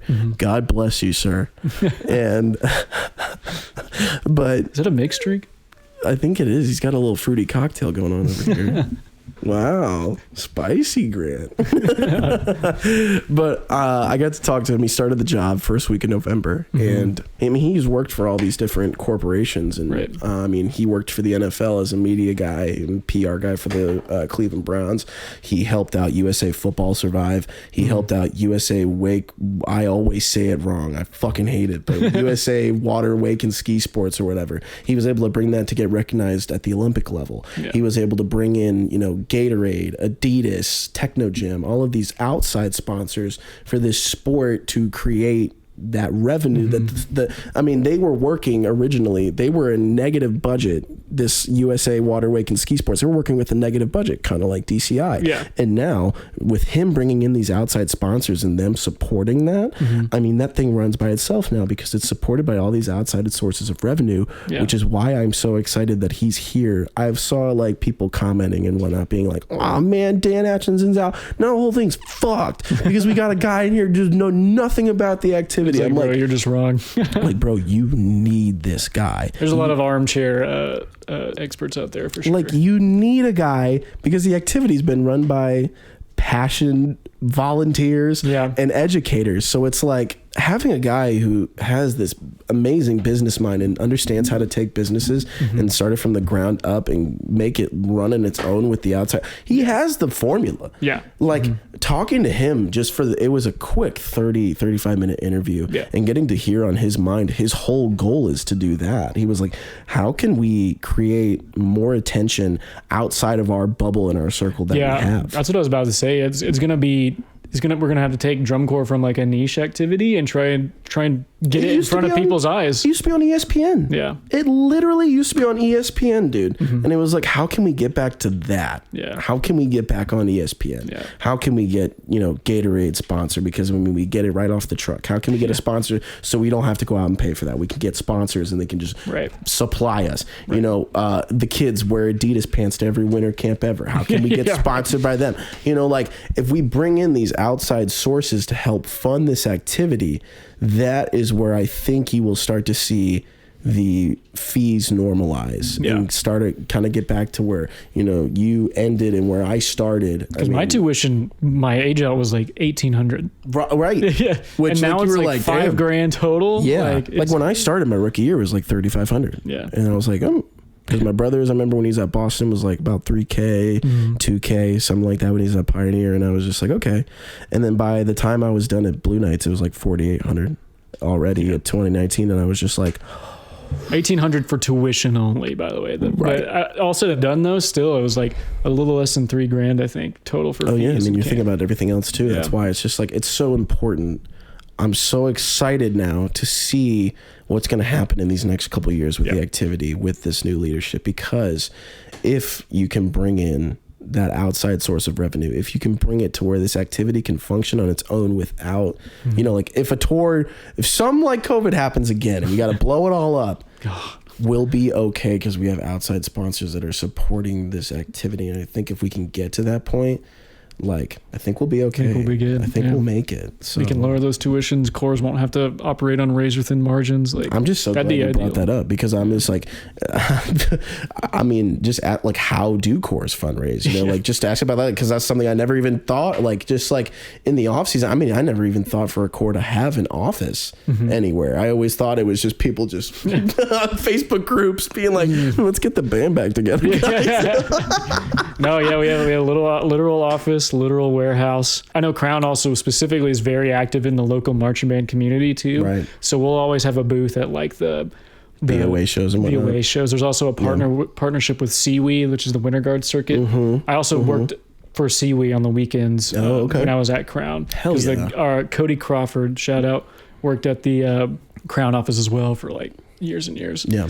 He was also president of Seawee. So Crown and Seawee had like a very close relationship. Nice. And like I said, we had t-shirt booths at every marching band show we could put our hands on, like, you know. Hell yeah. So it's that's awesome. You know, activities, I think there's a lot of good intention and, you know, ideally I'd like to see the tuition costs go down, make it more accessible for more people. Absolutely. And I feel like it's hard for people think that there's a lot of corporate greed in drum corps, which I'm sure there are cases where there are, but I think I like to have a more positive outlook. It's like Crown, for example. such a wide reach. You wouldn't think that it's just six people. They're fine. Dude, six goofballs in an office just trying to raise $1 million on the off season. Like there's like me and Ryan just, in the office, like throwing stuff at each other for fun. And then like, we got to raise a lot of money today. Damn, like, dude, we got to raise $1 million. we got to go fold 700 t-shirts to ship out today. Like, damn. Working our ass off. But, I like to have a more positive outlook on it and think that, most of these cores are, just groups of really passionate people working for a nonprofit and promise they're trying to look for ways to make things more accessible. Because there's so many people on Facebook and Reddit and trust me, I hate corporate greed like any other guy. Yeah, I get it. It probably happens everywhere. But this is why we have this podcast. This is why we talk about this. Because I want to talk about these real portions of the activity that people might not think about. That people are just like, well, the top 5's fine, dude. They're top 5. They must have like $1 million or whatever. Like I saw people on Facebook like posting like SCV tax returns, and they're like, I just saw $15 million in revenue. Why are they folding? And I'm like, First off, why are you posting their tax returns online? 2, you have no idea what happens behind the scenes, brother. Yeah, you're only looking at revenue. You're not even looking at how much everything fucking costs. Everything costs to go out for a summer, bro. Like you have no idea. Yeah. No idea. The buses alone is shocking, Yeah, I mean, they talked about, and we talked about in the CEO episode how, and I'm sure you guys even got to experience this, but the housing budget increased. I forgot the exact number of it, but it went from like, it was somewhere like 700 to 800K for the housing budget overall in DCI, and it easily went up to like 2 million by this past season. I mean, it doubled in 4 years. The housing, and I mean, like, not to mention that schools don't want to take on the liability of housing a big group of people, especially after COVID. They're going to be, especially right after COVID, schools were very wary of letting big groups of people in. Obviously, you don't want to spread the disease, but, it's just harder and harder to schools are like, what is this group? The principal's like, what's drum corps? What is this? You want 150 college to high school kids staying in our facilities? Like, what are they going to do? Anywhere? They have supervision? Like, it's getting harder and harder to find housing, too. Yeah. Like, schools don't want to take on that liability, understandably so. Yeah. So we got and so much of this activity, I'm sorry, but like so much of the publicity that comes out about this activity is not good publicity. Yeah, they're going to search drum corps and you're going to see all those scandals that have happened. Scandals, like, assault stories. Abuse, that's what I'm saying, bro. And it's just like when that is kind of the only, like, national news, when we're only making it for scandals, assault stories, and we're broke. Like none of it. No one's gonna be like, I want to sponsor. I'll fucking house him, sure, dude. Like no, like that is why I'm saying, like, it's just there's got to be a change, and there has to be. I like to think that there are people that are willing to. I think there do what needs to be done to make the activity more sustainable and accessible. Yeah. Yep. I think that's and safer for the students too. A last thing I want to kind of round out with, my last little question here. I like to always ask this at the end, but what does this activity mean to you? Oh man, I'm gonna have to think about that one for a second. I don't know if I can say exactly what it means to me, but I know how it makes me feel. Okay. And I love how it makes me feel. I always tell people, especially my coworkers, they know I'm a big live music guy. Yeah. And like I have like physical, visceral reactions to music. Like I'll get chills like that. Yeah. Even just thinking about music I like, I'm like, oh God. Yeah. So like, drum corps, it could mean a lot of different things for me. Like I was able to accomplish my dream. I went through a lot of shit during my career. Yeah. A lot of highs, a lot of lows. It's taught me a lot. Yeah. I think the biggest thing it taught me is just to roll with the punches, do the best you can with what you got. I don't know if I can exactly put a definition on what it means to me, but I know how it makes me feel, and I love how it makes me feel. And it's a high that I'll always chase, whether I'm watching it, volunteering my time now, or even, teaching high school on the side. Like, it's that feeling I get being a part of just the marching arts in general is like what keeps me in love with it. I don't think the itch ever goes away. Yeah. No. Like I remember I took a break and I was like, I don't even think I can look at this thing again. I'm not even gonna watch anymore. Like I'm done. And banned, like, LOL nerds. And I took like a year and a half away and I was like, man, what was I even doing? What was I even thinking? And I like just took so much time away and I was like, I'm disgusted by it all. And I was like, I couldn't.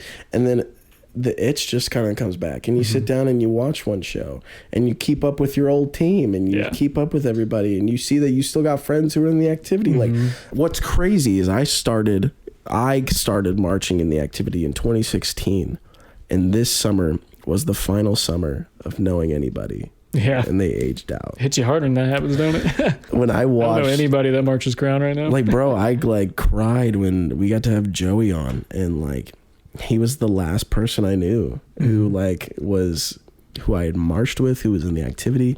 And when he aged out, I was like, that's it. Anytime I ever go back to a show now, it will be for the pure enjoyment of just going to see some drum corps again, because it was my kind of excuse to get back into it. I was like, all right, so I'm not a big fan of this thing, but I got a buddy there. I got a buddy. I'll go see my friends. I'll go support him. I'll go support my friends or something.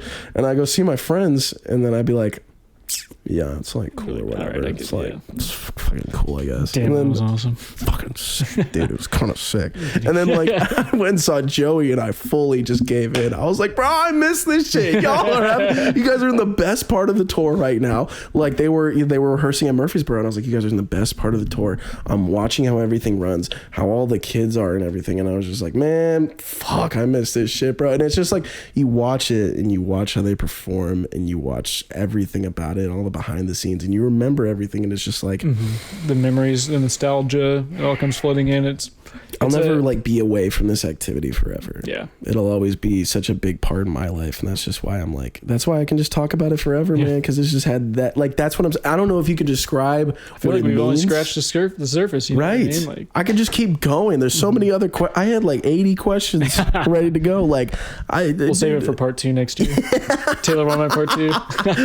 But man, it's just like, it's the same thing of, I don't know if I could ever describe what it means, but just how it feels. Yeah. When you're around it, you know it's right. Yeah. You know, like I'm in the right place right now. Yeah.